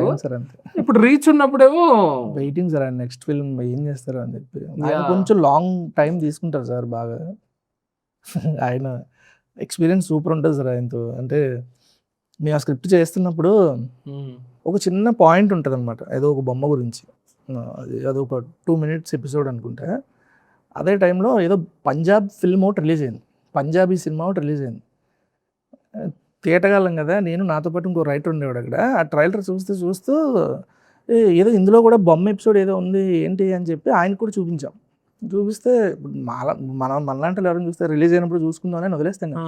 ఆయన టెన్షన్ పడిపోయారు. ఆయన చూసి ఏంటిది వచ్చిందా, మనలాగా ఆలోచించాడంట వాడు కూడా. అంటే సార్ ఇదేదో మామూలు సినిమా ఏంటి వదిలేయండి సార్ అంటే, 15 రోజుల తర్వాత రిలీజ్ సార్ ఆ సినిమా. 15 రోజులు ఆయన అడిగేవారు, సినిమా రిలీజ్ అవుతుందా హైదరాబాద్లో, ఎక్కడవుతుందో కనుక్కోండి అని. ఒకే ఒక స్క్రీన్లో రిలీజ్ అయింది పంజాగుట్లో. 4 ఉన్నాం థియేటర్లో. మమ్మల్ని ఇద్దరిని పంపించారు ఆ సినిమా చూడమని చెప్పి. ఆ సినిమా చూసి సార్ ఇది జరిగింది, మన దానికి వాళ్ళ దానికి సంబంధం లేదు, కానీ వాడు కూడా ఆర్మీ బేస్డే కదా, ఆ బొమ్మే తీసుకెళ్ళాడు అంటే సరే వదిలేయండి సార్ దాని గురించి. అంటే ఆయన అంత అంటే ప్యారలల్ థాట్ అయినా సరే వద్దులే మనకి ఎందుకు వచ్చింది అన్న దాంట్లో ఎపిసోడ్ వదిలేయడానికి కూడా ఇష్టపడతాడు, కానీ అంత ఒరిజినల్గా రాయడానికి ఆలోచిస్తారు ఆయన. మనం మ్యాచ్ కూడా చేయలేము, మనం దొరకకుండా ఎలా దొబ్బేయాలని చూస్తుంటాం కానీ అసలు మ్యాచ్ కూడా చేయలేము. అసలు ఆయన ఇంటెలిజెన్స్ని ఆయన దీన్ని మ్యాచ్ కూడా చేయలేము మనం. ఎందుకు బయటకు వచ్చేయాల్సి వచ్చింది అక్కడి నుంచి? ఒక 2 months 3 months అయింది సార్. అది కొంచెం టైం పడుతుంది. ఆ టైంలో అంటే రవి వేరేది ఏమైనా ఉంటే నువ్వు వెళ్ళు మళ్ళీ తర్వాత పిలుస్తానన్నారు. ఇంకా అలా వచ్చేసి ఇంకా తర్వాత నేను 3 రోజెస్లో వాటిలో బిజీ అయిపోయాను. నేను ఆయనకు అప్పుడు ఒక స్క్రిప్ట్ చెప్పున్నా, ఒక ఐడియా చెప్పున్నా జనరల్గా. అది నేను తీయలేను గ్యారంటీ, ఏదో ఒక ఐడియా వచ్చింది చెప్పా. ఆయన ఒక 6 months వరకు ఫాలోఅప్ చేస్తుండారు. అది ఏమైనా డెవలప్ చేసావా నువ్వు, చేద్దాం అమెజాన్ వాళ్ళు అడుగుతున్నారు నన్ను, అనవసరంగా చెప్పా మనం. అంటే అది రూబిక్ క్యూబ్ మీద చెప్పాను సార్. అసలు నాకు రూబిక్ క్యూబ్లో ఎలా చేయాలో కూడా తెలియదు నాకు. ఇప్పుడు అది నేను చేయాలంటే ఎవరినో పట్టుకొని దాని గురించి మళ్ళీ ఒక పెద్ద కేస్ స్టడీ చేసి చాలా రోజులు ఫాలోఅప్ చేయించారు మురళి గారితో. అది చేస్తున్నాడా రవి కనుక్కో అని. తర్వాత కలవాలి సార్ ఒకసారి, చెన్నై లవ్ స్టోరీ రిలీజ్ అయిన తర్వాత. టచ్లో ఉన్నారా మీరు? అంటే ఎప్పుడైనా మెసేజ్ చేస్తే రిప్లై ఎవరైనా ఎప్పుడో చూసుకుంటే ఇస్తారు అంతే. ఆయన అసలు ఇండస్ట్రీకే సంబంధం లేకుండా ఉన్నట్టు very reserved person sir. But మనం ఇలా కూర్చొని మాడితే చాలా బాగా మాడతారు. మళ్ళీ కూర్చొని మాడితే చాలా వెరీ వెరీ హంబుల్ పర్సన్. ఇంకేమైనా ఉన్నాయి ఎట్లాంటి ఇంటరాక్షన్స్ ట్రావెల్ అయింది? జాబ్ చేస్తున్నప్పుడు అనుకుంటే సార్, ఒకరోజు నేను మా జాబ్లో ఉన్నా, అప్పటికి అదే అనంతాని మాయలోనే నవదీప్ గారి సినిమా రాశాయని చెప్పి 90% ఆగిపోయింది ఆ సినిమా. త్రూ నవదీప్ గారు ఏదో కాంటాక్ట్స్తో పాటు ఫినిష్ చేద్దాం ఆ సినిమా అని అరవింద్ గారికి చూపించారంట. ఆయన సినిమా అంతా చూసి ఆయన ఏమన్నారో అదేం తెలియదు, కానీ డైలాగ్లో కూడా బాగా రాస్తున్నాడు, ఈయన పిలవండి అన్నారంట. నేను ఆఫీస్లో ఉన్నా, నాకు ఫోన్ చేశారనమాట. ఆఫీస్ నుంచి ఫోన్ వచ్చింది, అరవింద్ సార్ మిమ్మల్ని కలవాలనుకుంటున్నారు అంటే. ఏ అరవింద్ అని అడిగారు. అల్లు అరవింద్ గీతా ఆర్ట్స్ నుంచి అంటే. నాకు ఆయన ఎందుకు నన్ను కలవాలనుకుంటారు అనేసి, ఇప్పుడు ఎప్పుడు రమ్మంటారు, ఎప్పుడు రాగలరు అని అడగమన్నారంటే, వస్తానండి ఈరోజు ఈవినింగే వస్తాను. ఈవినింగ్ వెళ్తే ఎంత కేర్లెస్గా ఉండేవాడిని అంటే, నేను ఆయన నాకు మాట్లాడారు, సాఫ్ట్వేర్ జాబ్ బాగా రాసావమ్మా, అందులో ఏవో 4-5 డైలాగులు నచ్చినవి నాకు వినిపించారు, చెప్పారు రిపీట్ చేసి అని. ఏం చేస్తున్నావు నువ్వు ఇప్పుడు అంటే సాఫ్ట్వేర్ జాబ్ అంటే, సరే నేను ఒక 4 సీన్లు రాయగలవా నాకు ఒక సినిమాలోది అని అడిగారు. అడిగితే సరే సార్ రాస్తామని చెప్పా. ఒక రీమేక్ చేస్తున్నాం మేము, అది అవుతుంది ఆల్రెడీ, ఈ పెన్ డ్రైవ్ ఇచ్చి సినిమా చూడు అన్నాడు అనమాట. సినిమా చూసా, పెన్ డ్రైవ్ ఏంటంటే ధృవ సినిమా. సినిమా చూసా, నాకు చాలా నచ్చింది. నచ్చితే సార్ దగ్గర ఒక అసిస్టెంట్ ఎవరో ఉండరు, శశిరేఖ గారు అని ఎవరు, ఆవిడకి కాల్ చేసా, సార్ ఒక 2 days బిజీగా ఉంటారండి అన్నారు. ఆ 2 days నాకు ప్రాజెక్ట్ రిలీజ్ ఉంటే ఫుల్ బిజీగా ఉన్నాను అనమాట. తర్వాత రమ్మంటే నేను మర్చిపోయా. ఫస్ట్ పర్సన్ మర్చిపోయా. తర్వాత ఒక 3 days తర్వాత మళ్ళీ ఫోన్ చేయించారు. ఫోన్ చేస్తే ఆయన నాకు స్పెసిఫిక్గా సీన్స్ చెప్పారు. ఇలా ఏ సీన్స్ చెప్పారు? అది 8 నెంబర్ దాని మీద వాళ్ళు ఏదో డెవలప్ చేశారు కదా సార్, క్లైమాక్స్ ముందు వాళ్ళిద్దరి మధ్యన కాన్వర్జేషన్ ఏదైతే దాన్ని పూర్తిగా చెప్పలేదు. నేను తర్వాత డైరెక్టర్ని కల్పిస్తే నువ్వు చూడు అసలు ముందు అన్నారు అనమాట. చూసి నేను చెప్పాలి కదా ఫీడ్బ్యాక్. ఆ సినిమా భలే ఉందన్న హైలో ఉన్నాను, కానీ మళ్ళీ అరవింద్ గారు వర్క్ చేయలేదు దానిపైన, ఏం చేయలేదు. నేను ఫుల్ బిజీగా ఉన్నాను సార్ ఆ టైంలో. అంటే ప్రాజెక్ట్ రిలీజ్ ఏదో ఉండే, అంటే నేనేమనుకుంటా ఇంకా టైం ఉందేమోలే, మెల్లగా కలుద్దామేమో అనుకున్నా. తర్వాత ఒక 3 days తర్వాత పిలిచారు, గీతా ఆర్ట్స్కి వెళ్ళిన తర్వాత 2nd floor ఆయన నించొని ఉన్నారు అనమాట. నించొని ఫస్ట్ వెళ్ళగానే అక్కడి నుంచి చూస్తే గేట్ ఉంటుంది, గీతా ఆర్ట్స్ గేట్. ఇప్పుడు ఫ్లైఓవర్ అయిన వచ్చి అప్పుడు లేవు. Same office Geetha Arts office. చూసి ఆ గేట్ బయట బోల్ మంది నిలబడుతుంటారు నా కోసం. వాళ్ళందరూ ఎప్పుడైనా కలుస్తారేమో, వెళ్తూ కారు ఆగుద్దేమో అని వెయిట్ చేస్తుంటారు. ఆల్మోస్ట్ నీకు ఎంత పవర్ అన్నట్టు చెప్పారు అన్నమాట.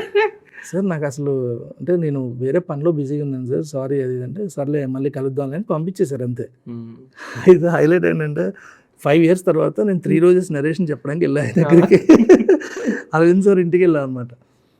ఎస్కేఎన్ఎన్నే తీసుకెళ్ళారు నన్ను అక్కడికి. తీసుకెళ్తుంటే చెప్పా అన్న ఇది ఈ ఎక్స్పీరియన్స్ చెప్పి, ఇప్పుడు నేను ఇప్పుడు గుర్తుపడతారంటే బొంగులే, నేను ఎవరు గుర్తుపడతారు ఇప్పుడు 5 ఏళ్ళ క్రితం నేను ఏం గుర్తుపట్టలే అన్నారు. అరవింద్ సార్తో ఒక 1 month ఫుల్ స్పెండ్ చేసే టైం. ప్రతి 3 రోజు ప్రతి ఎపిసోడ్ ఆయనే ఓకే చేసేవాడు అనమాట. ఆయన కావాల్సినట్టు మళ్ళీ రాయి అని రాయించుకునేవారు. 8 episodes అంతా అయిపోయిన తర్వాత లాస్ట్లో కొంచెం టైం స్పెండ్ చేద్దామని ఒక అరగంట ఉంటే అప్పుడు చెప్పా. అప్పుడు గీతా ఆర్ట్స్లోనే ఉన్నాం మళ్ళీ. సార్ గుర్తుందా మీకు, నేను ఇలా వచ్చాయంటే అబద్ధాలు చెప్తున్నాను, నాకు అలాంటిది ఏం గుర్తులేదు అన్నారు ఆయన. మీ ఫోన్లో నా మెసేజ్ ఉంటుంది చూడండి, మెసేజ్ పెట్టారు అనమాట ఆయన. ఫోన్లో మెసేజ్ ఉంటుంది చూడండి సార్ అంటే, నెంబర్ చూసి నిజంగా ఉంది, నాకు గుర్తులేదు. అదొక మంచి ఎక్స్పీరియన్స్. నైస్. మీ ఈ జర్నీలో ఈ జాబ్ వదిలేశాక ఫస్ట్ సినిమా అయ్యేంతవరకు లోయెస్ట్ పాయింట్ అంటే ఏదైనా ఉండిందా? అరే ఎన్ని రోజులు రా మనం ఇదే చేస్తున్నాం, లేకపోతే నెక్స్ట్ స్టెప్కి వెళ్ళాలి మనం? లేదు అలా ఎప్పుడు లేదు సార్. అండ్ నేను ఇప్పుడు చెన్నై లవ్ స్టోరీ కూడా, చెన్నై లవ్ స్టోరీకి ముందు యాక్చువల్లీ నేను మారుతి సార్ వాళ్ళ నెఫ్యూతో లాంచ్ చేసి ఒక సినిమా చేయాలి. ఆల్మోస్ట్ స్టోరీ రెడీ అయిపోయింది. ఇంకొక 2 monthsలో ఫ్లోర్స్కి వెళ్దాం అనుకుంటుండగా బేబీ ఎస్కేఎన్ అంటే మామూలుగా మారుతి సార్తో ఉండడం వల్ల ఏమో ఎడిట్ మీద వాటి మీద కొంచెం నాలెడ్జ్ బాగుంది. సో ఎవరైనా నేను సినిమాలు చూపించి ఎడిట్లో ఏమైనా చెప్పడం, కరెక్షన్స్ ఇలాంటివి చెప్పేవాడిని. ఫ్లో పరంగా ఇలా ఉంది, ఇలా చేస్తే బెటర్ ఏమో రీషూట్, అలాంటివి చెప్పేవాడిని. సో ఎస్కేఎన్ అన్నకి చిన్న వీడికి వీటి మీద కొంచెం పట్టు ఉందిలే అని బేబీ సినిమా ఒకసారి పిలిచి చూపించారు.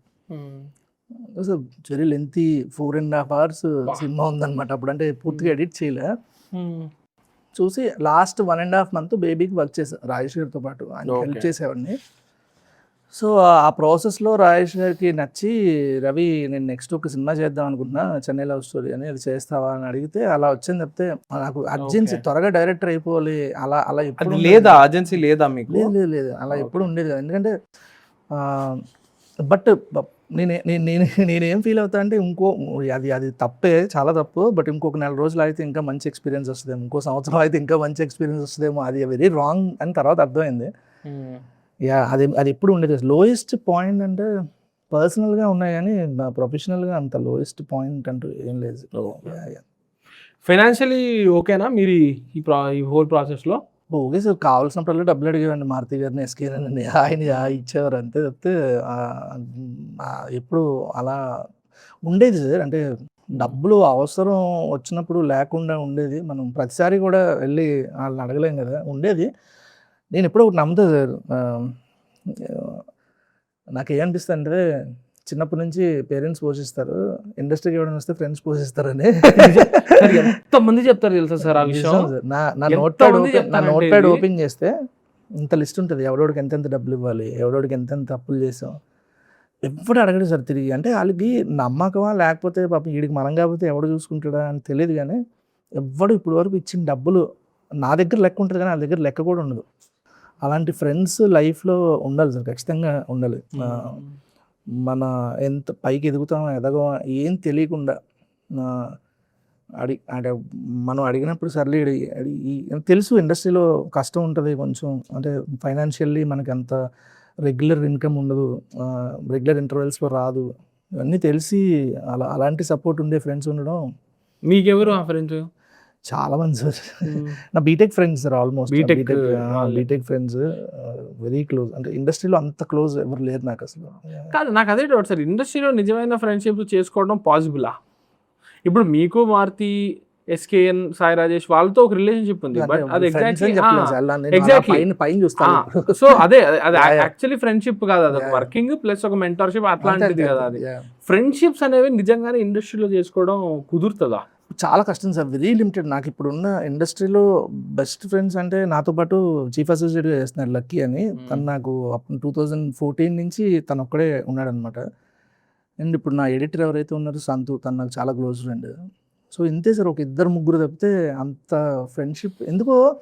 అంటే ఇక్కడ ఏదన్నా సార్ అంటే నేను కాలేజ్ ఆర్ స్కూల్కి మా జాబ్కి వచ్చేసరికి తేడా ఏముంటుందంటే, కాలేజ్ అయిపోయిన తర్వాత ఇంటికి వెళ్ళినప్పుడు మనకి నెక్స్ట్ డే మళ్ళీ ఎక్కడికి వెళ్దాం, నెక్స్ట్ డే వీళ్ళతో ఎలా టైం స్పెండ్ చేద్దాం అనే ఫీలింగ్ ఉంటుంది. వర్క్ వచ్చిన తర్వాత, వర్క్ అయిపోయిన తర్వాత ఈరోజు సావదొబ్బారు రా బాబు, రేపు ఏముంటుంది అనే ఫీలింగ్ వచ్చేస్తుంది అంటున్నా. అది ఓవర్ ద మెచ్యూరిటీ. మనం కూడా అంటే నాకు ఏమనిపిస్తుంది అంటే సార్, కొన్ని సంవత్సరాలు ట్రావెల్ చేసిన తర్వాత, అంటే 25-30 దాటిన తర్వాత ఒక ఫీలింగ్ వస్తుంది, ఇంక చాలు మనం ఉన్నోళ్ళకే టైం ఇవ్వలేకపోతున్నాం, సోషల్ సర్కిల్ చాలు ఇంతకన్నా పెంచుకోకూడదు అని మనమే ఒక బౌండరీ గీసేసుకుంటాం సార్, అక్కడే అయిపోద్ది అంట.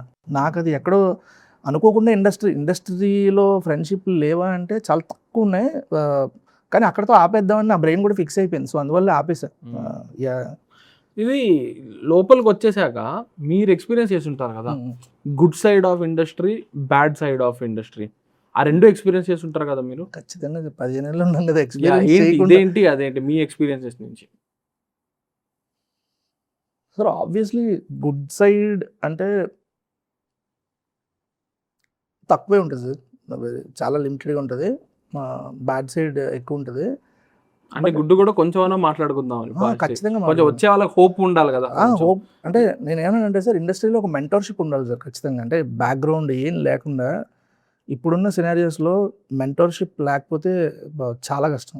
అది ఇన్ దాట్ వే నాకు మారుతి సార్ ఆర్ ఎస్కేఎన్ అన్న చాలా హెల్ప్ఫుల్ అయ్యారన్న. ఈవెన్ ధీరజ్ మొబైల్ నేను ఉన్నారు.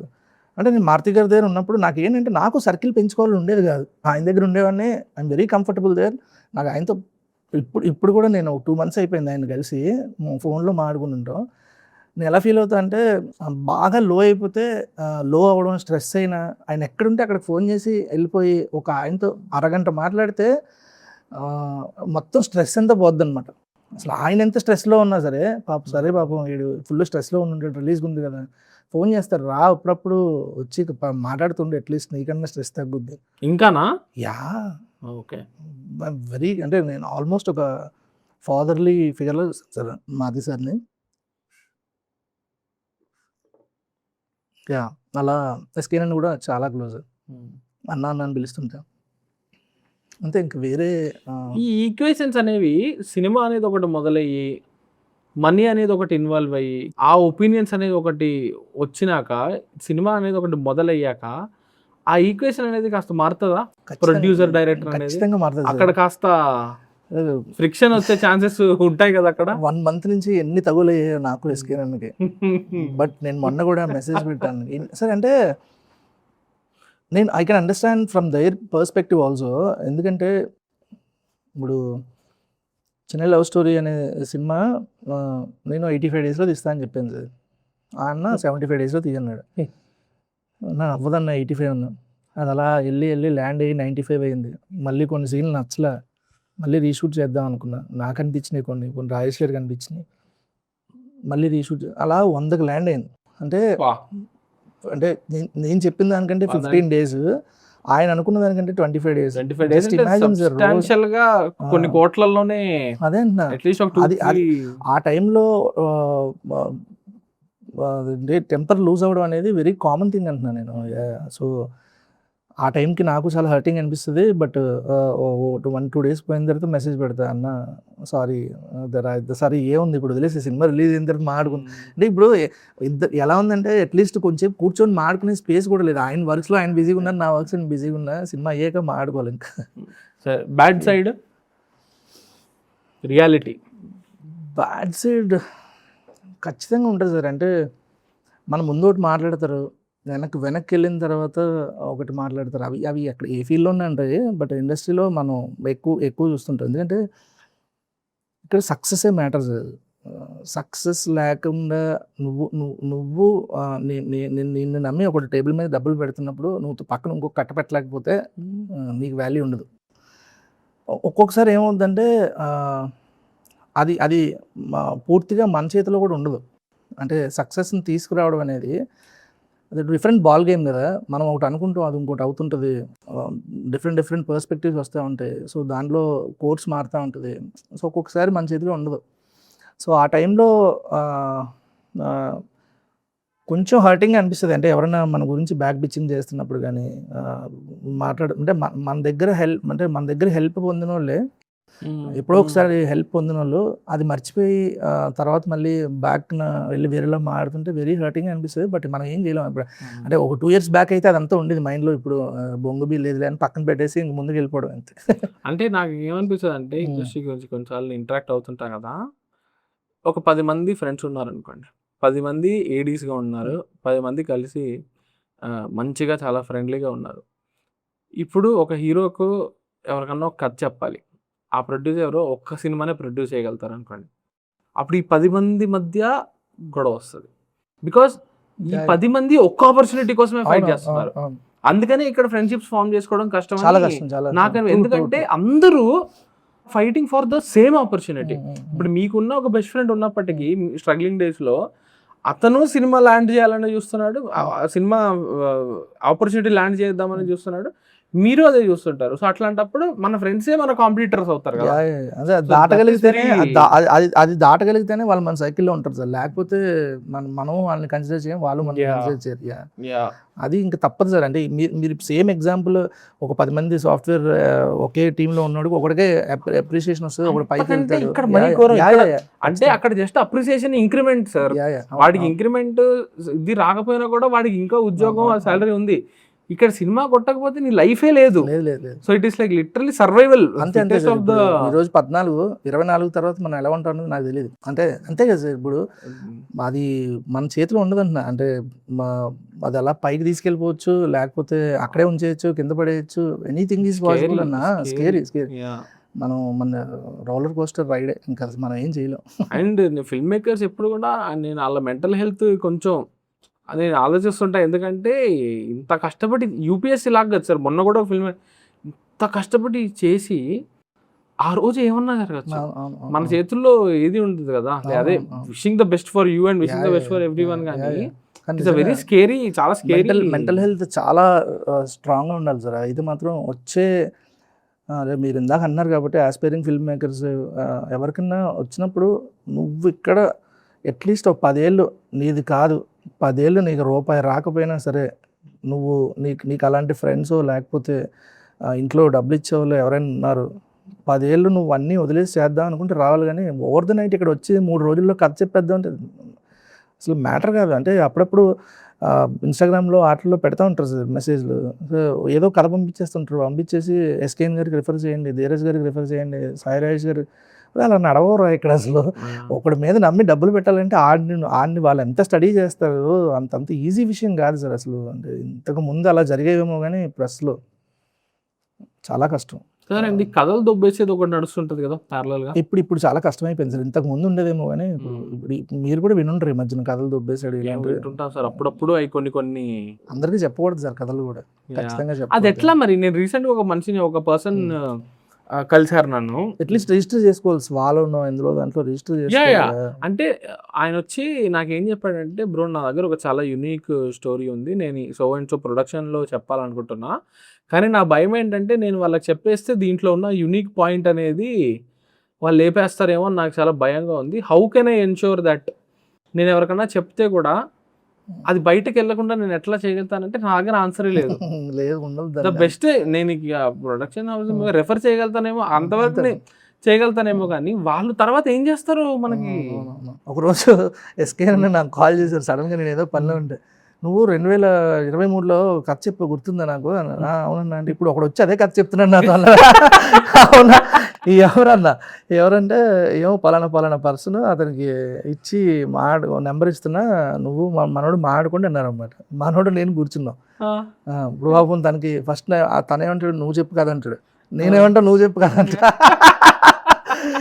సరే నేనే చెప్తా అని చెప్పి నేను చెప్పా, ఇలా ఉంటుంది ఇంటర్వ్యూ వరకు. సో మనోడు చెప్పాడు తను కదా, ఎక్కడో 1-2 పాయింట్స్ కలిసినాయి. ఎమోషన్, కోర్ ఎమోషన్ ఒకటే ఉండొచ్చు, బట్ తను వేరేలా డీల్ చేశాను, నేను వేరేలా డీల్ చేశా. సో ఎలా ఉందంటే 3 సీన్లు కలిసినాయి సార్ అతనికి నాకు. సో నేను ఏమంటున్నా, ఇప్పుడు నువ్వు ఇదే సినిమా చేద్దాం అనుకుంటున్నావు. అవును, నేను ఈ సినిమా ఏదైతే ఉందో వేరే వాళ్ళతో చేద్దాం అనుకుంటున్నా, డైరెక్షన్ కాదు వేరేలాగా ఏదో చేద్దాం అనుకుంటున్నా, నేను కూడా చేయాలి బ్రదర్, మరి ఏం చేద్దాం? ఈ 3 సీన్లు నువ్వు ఒకటి వదిలేస్తే నేను ఒకటి వదిలేస్తా. నిజంగా లిటరల్ అలాగే మాట్లాడుకున్నాం. వదిలేసుకున్నారు అంటే స్క్రీన్ ప్లేలో ఒక 3 సీన్స్ కలుస్తున్నాయి సార్ ఇద్దరివి. Very important scenes, very parallel thought అంటున్నా. దాన్ని నేనేం చేయాలి? పాప మా అబ్బాయి నా దగ్గర ఏం దొబ్బేసినట్టు కదా, నేను ఎవరి దగ్గర ఎక్కువ కథ చెప్పలేదు. మా అత్తయ్య సార్ చెప్పా, నేను ఎస్కేనండి చెప్పాను. ఈ కథనా వేరే కదా. సో మనోడికి అదే థాట్ వచ్చింది, అది ఏం చేయలేము దానికి. అండ్ థాట్ అంటే over totality of the story వేరు, తన వేరు నాది వేరు, బట్ ఒక 3 సీన్లు మధ్యలో కలుస్తున్నాయి. సో ఈ 3 సీన్లలో నువ్వు ఒకటి వదిలేసుకో, నేను ఒకటి వదిలేస్తా, ఇంకొకటి ఎవడు ఫస్ట్ సినిమా తీస్తే ఆ కోసం వదిలే, అంతే సార్. ఇంకా అంతకు మించి ఏం చేయగలం అంటున్నా. ఇప్పుడు మనోడు ఎక్కడున్నాడో నాకు తెలియదు బాబు. సో తన ముందు స్టార్ట్ చేస్తే నిజంగా నా మధ్యలో సీన్ ఏదైతే ఉందో నేను వదిలేస్తా, నేను ముందు స్టార్ట్ చేస్తే తను వదిలేయాలి, అంతకు మించి ఏం లేదు. ఇంకా సినిమా అయితే స్టార్ట్ చేయలేదు, తను స్టార్ట్ చేయలే ఇంకా. తెలుసు మీకు ఆయన ఎవరు అనేది? అదే ఆ రోజు పరిచయమే. అప్పుడప్పుడు ఎప్పుడో పోస్టర్ రిలీజ్ అయినప్పుడు అప్పుడు మెసేజ్ పెడతా ఉంటారు. మీరు అడిగితే గుర్తొచ్చింది. అలా ఈ రిలేషన్షిప్ ఏమడాలి ఇది ఫ్రెండ్షిప్ ఏమో అంటే పాపం తను కూడా ఎలా బ్రో ఇది అంటే, మరి ఏం చేస్తాను, నేను కూడా ఏం చేయలేను దానికి. నేను ఆల్రెడీ చెప్పేసి ఉన్నా ఆ కథ వేరే వాళ్ళకి, అది నేను డైరెక్షన్ చేస్తాను, ఎవరు చేస్తారో తెలియదు, బట్ ఆ కథ చెయ్యాలి. మరి ఇప్పుడు ఏం చేద్దాం అంటే, సో మనోడు సో మంచి సీన్ నువ్వు నీకే వదిలేస్తావు, నువ్వు వదిలేసుకో, కొంచెం చిన్న సీన్ నాకు వదిలే, మధ్యలో సీన్ మాత్రం ఆలోచిద్దాం. ఇలా ఎక్కడో ఒక చిన్న సంధి జరిగింది అంతే. మీరు డైలాగ్స్ ఎంజాయ్ చేస్తారు కదా, లైక్ రాయడం. మీ ఫేవరెట్ సినిమాలు ఏంటి? కొంచెం లైక్ డైలాగ్స్ పరంగా, లైక్ ఈ సినిమాల్లో డైలాగులు భలే ఉంటాయరా. 6-7 years బ్యాక్ విక్రమ్ సార్ సినిమాలు ఎంజాయ్ చేసి, అంటే కావాలని రాయడం మానేసి అనుకుంటా, తర్వాత ఆయనకే బోర్ కొట్టిందేమో తెలియదు, ముందు పిచ్చిగా ఎంజాయ్ చేసేవాడిని సార్ డైలాగ్స్ అన్ని. అండ్ క్రిష్ గారు ఎర్లీ మూవీస్లో కృష్ణమందే జగద్గురు, ఆయన సాయి మాధవ్ బుర్రా గారు మంచి డైలాగ్. అదే కదా ఫస్ట్ సినిమా ఫస్ట్ ఫిల్మ్ అది. తర్వాత కంచె అన్ని, బేబీ రాజేష్ గారిది అసలు మామూలు ఇన్స్పైరింగ్గా అనిపించలేదు బేబీ చూస్తున్నప్పుడు. ఎందుకంటే నేను అసలు ఎక్స్పెక్ట్ చేయలే. బేబీ నాకు 2 years బ్యాక్ చెప్పారు సార్ ఆయన కదా, నాకు పిచ్చిగా నచ్చింది. 2 years అది అవుతుంది, నేను ఇంకా వేరే పనిలో ఉన్నా, ఫుటేజ్ చూడమని చెప్పి ఎస్కే అన్న రాజేష్ గారు పంపించారు. మ్యాడ్ అయిపోయా చూసి. అంటే అది లెంతీ ఉంది, అన్నీ పక్కన పెట్టేస్తే అసలు what kind of writing sir అసలు. అంటే సైకలాజికల్గా ఉంటుంది కదా సినిమా అంతా. Anand character, Vaishnavi character, mad అయిపోయా. మీకు చాలా డైలాగ్స్ అందులో ట్రిమ్లో నేనే లేపేసా. అర్ధరాత్రులు మెసేజ్ పెట్టేవాడిని ఆయనకు నేను. అంటే ఫుట్ ఓవర్ బ్రిడ్జ్ సీన్ ఉంటుంది కదా sir, actual length 17 minutes sir. ఆ సీన్ లెంత్ 17 minutes, బట్ ఖచ్చితంగా ట్రిమ్ డౌన్ చేయాలి.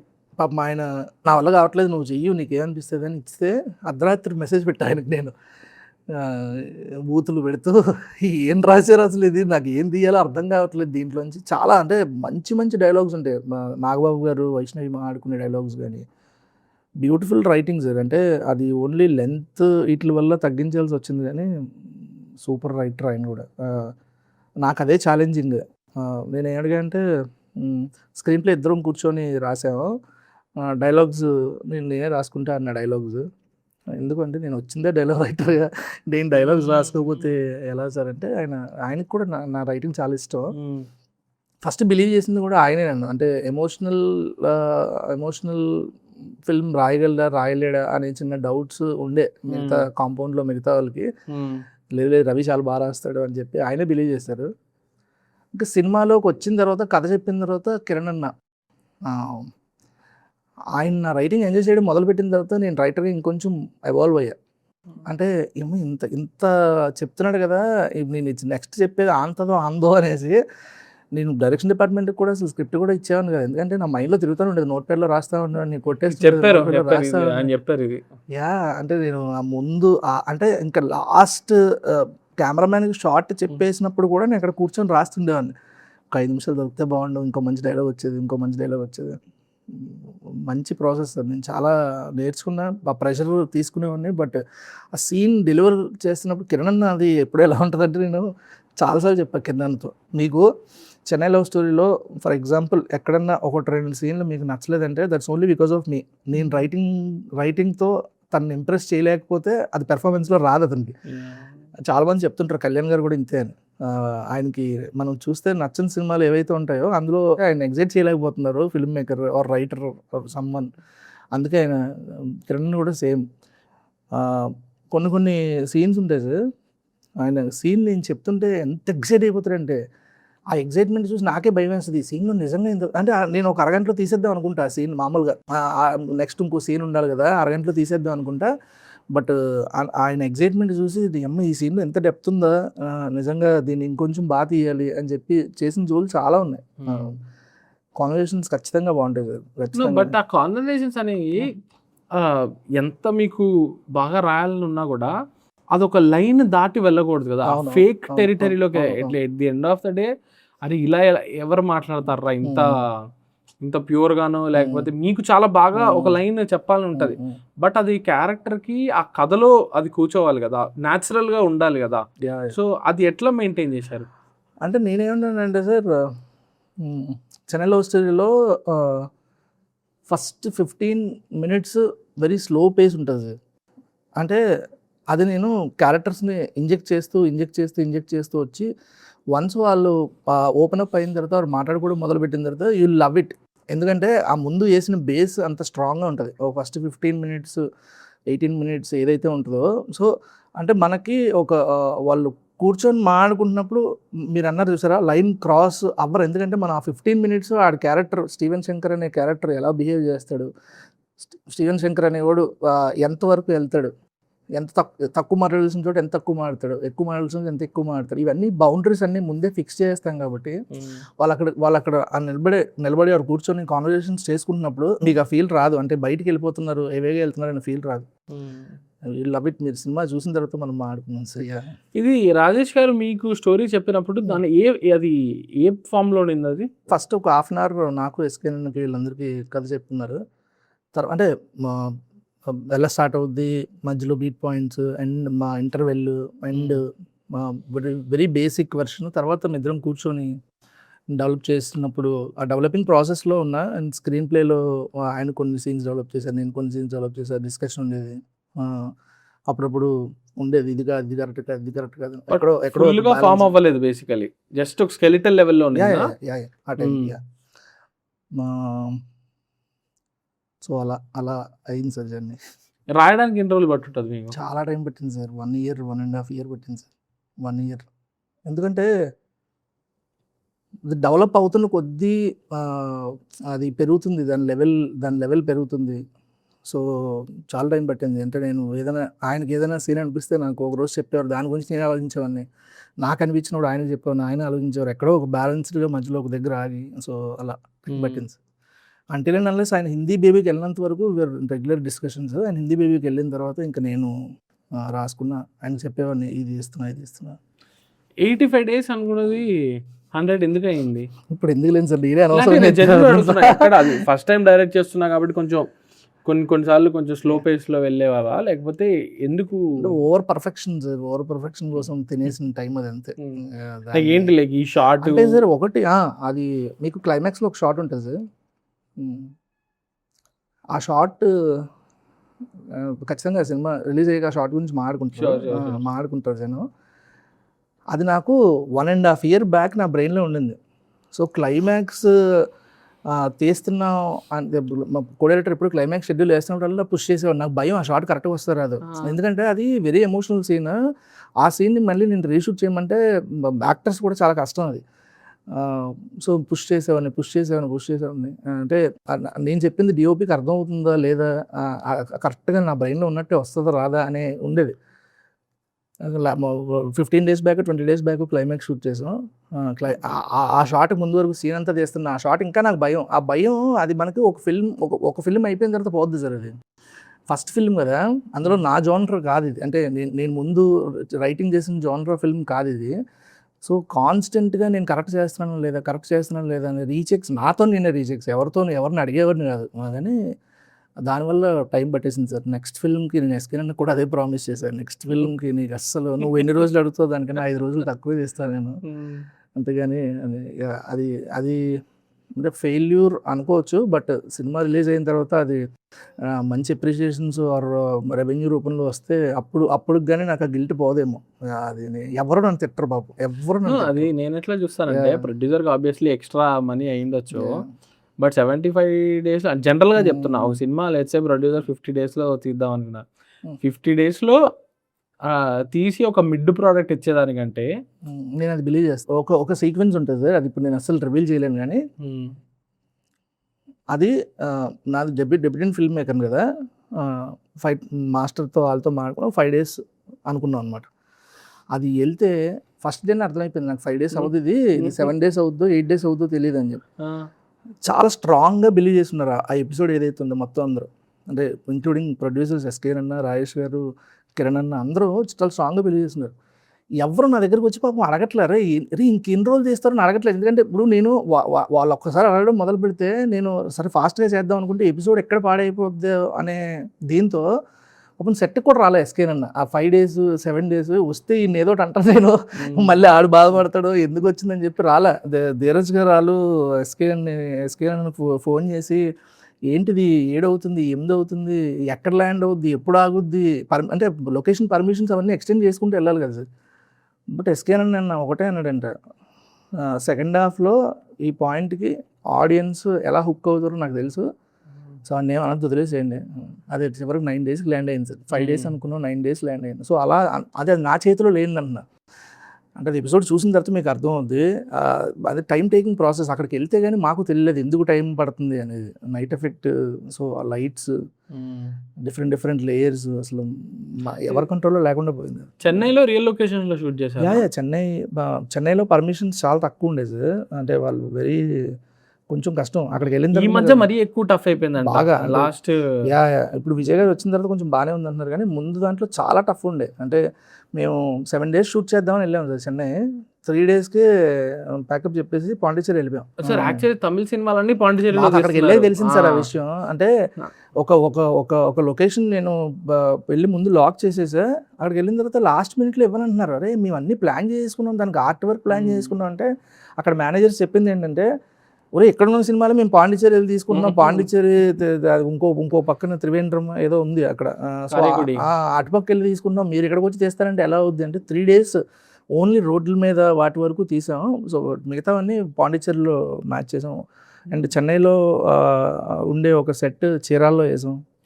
17 days చీరాల్లో షూట్ చేసాం. అంటే అక్కడ అంటే మేము లైట్ హౌస్ దగ్గర చేద్దాం అనుకున్నాం సార్, బట్ బొంగుబి అవ్వదు అక్కడ లైట్ హౌస్ దగ్గర మనం ఎలా చేస్తాం. సో అందుకని ఒక ఆర్టిఫిషియల్ అని కాదు, ఒక వరల్డ్ క్రియేట్ చేసాం. ఓల్డ్ లైట్ హౌస్ ఒకవేళ చెన్నైలో ఉంటే అది ఎలా ఉండేది అని ఒక వరల్డ్ క్రియేట్ చేసి అక్కడ చేసాం అనమాట మొత్తం. ఇది ఇంత డైలాగ్స్ మీద డిపెండ్ అవ్వడము అది రిస్క్ అనిపించలేదా మీకు? అంటే నేను ఎట్లా చూస్తాను అంటే డైలాగ్ 3 hour మూవీ కదా, 3 hours కదా almost, 258. So conversation too much ఉంటే ఆడియన్స్ ఎక్కడో అలా అసలు ఆ భయం ఆ రిస్క్ అని మీకు లేదు. డైలాగ్ అంటే కిరణ్ అని చెప్తుంది డైలాగ్స్ ఎంజాయ్ చేస్తారని, కానీ డైలాగ్సే ఉంటాయని ఏం కాదు. There will be so many surprises. Eagerly wait చేస్తున్నా 24th ఎప్పుడు వస్తుందని. అంటే ఇది అందరూ ఒక లవ్ స్టోరీ అంటే రామ్ కామ్ అలా అనుకుంటున్నా, అది కాదు సార్. అది వేరే నెక్స్ట్ లెవెల్ ఉంటుంది. ఇక అది మార్నింగ్ షో వరకే ఉంటుందిలేండి, తర్వాత రివీల్ అయిపోద్ది. బట్ అప్పటి వరకు అయితే మాత్రం కాపాడుకునేది ఆ ఫస్ట్ సెట్ ఆఫ్ ఆడియన్స్. అంతే అంతే. నేను థియేటర్ నుంచి బయటకు వచ్చేపాటికి ఇన్స్టాలో రీల్ ఉంటుంది, దానిలో 10,000 లైక్లు ఉంటాయి. క్లైమాక్స్ రీల్స్ ఏమవుతుందో మొత్తం పెట్టేస్తారు. ఇంకా దాన్ని ఏం చేయలేము సార్. ఫిల్మ్ ఎక్స్పీరియన్స్ పోగొట్టడం అది ఏం చేయలేము. నేను మొన్న లెనిన్ రీల్ లైక్ సీన్లు లైక్ 2 minutes 3 minutes అండ్ ఒక్కదానికి 10,000 లైక్లు 15,000 లైక్లు ఉంటున్నాయి. సో జస్ట్ ఇమాజిన్ సార్, ఇప్పుడు పోగ్రీ వచ్చుంటే ఎలా అయ్యేది. ఎగ్జాక్ట్లీ క్లైమాక్స్ పెట్టేసేవాళ్ళు, ఎవరికి ఎక్స్పీరియన్స్ ఉండదు అంటున్నా. అబ్సల్యూట్లీ. బట్ మీకు ఫైనల్లీ ఇంకో 10 రోజుల్లో సినిమా వస్తుంది, ఏం నడుస్తుంది మైండ్లో? భయం ఉంది సార్, భయమే నడుస్తుంది. ఇంకా అంటే సో మచ్ ఎమోషనల్ ఇన్వాల్వ్మెంట్ ఉంటుంది సార్. అది అంటే నాకు మొన్న కూడా కొడతారు నన్ను ఎస్కేరన్నాలో. నాకు ఏ ఫీలింగ్ వస్తుందంటే లాస్ట్ 2 days నుంచి అంటే వదిలేస్తున్నాను, ఈ సినిమా నా చేతిలోంచి వెళ్ళిపోతుందా అనే ఫీలింగ్ వస్తుంది. ఇది అందరూ ఫిల్మ్ మేకర్స్ చెప్తారు, ఇంకా నేనేం చేయలేను అంటే నాకు. అంటే 2 daysలో వెళ్ళిపోద్దా ఇంకా ప్రోడక్ట్, అంటే నాకు ఇంకొకటి ఏదైనా చేయొచ్చు కదా అనే ఫీలింగ్ వస్తుంది. ఇప్పుడు ఏం చేయాలి జెన్యూన్ గా మీకు? లైక్ ఇంకొక సౌండ్ అనా, రికార్డింగ్ ఏదైనా, అంటే ఏదైనా చేయొచ్చు మనం. అంటే లాస్ట్ మూమెంట్ లో మీకు ఇంకో 1 day టైం ఉంది అని చెప్పారు అనుకోండి, ఓవర్సీస్ కాపీలు పంపించాలి కదా, ఓవర్సీస్ కాపీలు పంపించాలి, ఒక 1 day ఉంది అనుకుంటే ఏం చేస్తారు మీరు? సౌండ్ బెటర్మెంట్ చేయొచ్చు. There'll be lot of things. మనం అనుకుంటాం కానీ మిక్సింగ్ కి మనం ఇంకొంచెం ఎక్కువ టైం ఇవ్వచ్చు. ఓకే. సో ట్రయల్ ఇంకొంచెం బాగా కట్ చేయించవచ్చు. ఇవి 100 ఉంటాయి. అది మనకి అది ఆ భయం ఎక్కువ ఉంది. అండ్ ఇంకోటి టూ మచ్ ఎమోషనల్లీ ఇన్వాల్వ్ అయిపోయి ఉన్నాం కదా. ఎవరికి ఇంట్లో నిద్ర లేవు లాస్ట్ 20 days నుంచి, ఇంక్లూడింగ్ యాక్టర్స్. కిరణ్ పడుకోవట్లే, గౌరీ పడుకోవట్లే, రౌండ్ ద క్లాక్ వాళ్ళు ప్రమోషన్స్ చేస్తున్నారు, మేము పనులు చేస్తున్నాం. రాజేష్ గారు ఒక పక్కన, నేను ఒక పక్కన, ఎస్కేరన్ ఒక పక్కన, ఎవరికి నిద్ర లేవు. సో ఎలా ఉంటుందంటే ఇప్పుడు ఇంట్లో వాళ్ళు ఫీలింగ్, మా వైఫ్ వీళ్ళందరూ ఏంటి ఏమైపోతారు అసలు ఇప్పుడు సినిమా ఏమైనా అంటే వాళ్ళ భయం ఏంటంటే వాళ్ళకి ఏం తెలియదు సార్ అసలు. అంటే ఇంట్లో ఉన్న వాళ్ళకి వాళ్ళు ఏదో చేస్తున్నాడు పిచ్చిగా అని ఉంటుంది. కానీ మనకి అట్లీస్ట్ ఈ గేమ్లో ఉన్నాం కాబట్టి మనకి ఈ సినిమా ఏం చేస్తుంది, రేపు ఏం మ్యాజిక్ క్రియేట్ చేస్తుంది అని తెలుసు. వాళ్ళకి ఏం తెలీదు. వాళ్ళు పాపం గుడ్డిగా ఉండి రేపు ఏం తేడా అయితే ఏంటి, ఇలాంటి భయాలన్నీ వస్తుంటాయి కదా వాళ్ళకి. సో అదొక్కటే మా భయం అయితే ఉంది సార్. అంతే sir. All the very best. Thank you. Cinema 24th వస్తుంది. Thank you sir. So cinema అయిపోయాక కూడా నేను కిరణ్తో మాట్లాడుతుంటే ఈ సినిమా రిలీజ్కి ముందు మాట్లాడడం చాలా కష్టము, సినిమా రిలీజ్ తర్వాత మాట్లాడాలంటే చాలా ఉంటుంది మాట్లాడుతున్నారు. సో మన సినిమా రిలీజ్ అయ్యాక మళ్ళీ ఇక్కడే ఖచ్చితంగా హిట్ కొట్టాక ఇక్కడే కూర్చొని మనం మాట్లాడుకుంటాం. All the very best. Thank you so much. Thank you.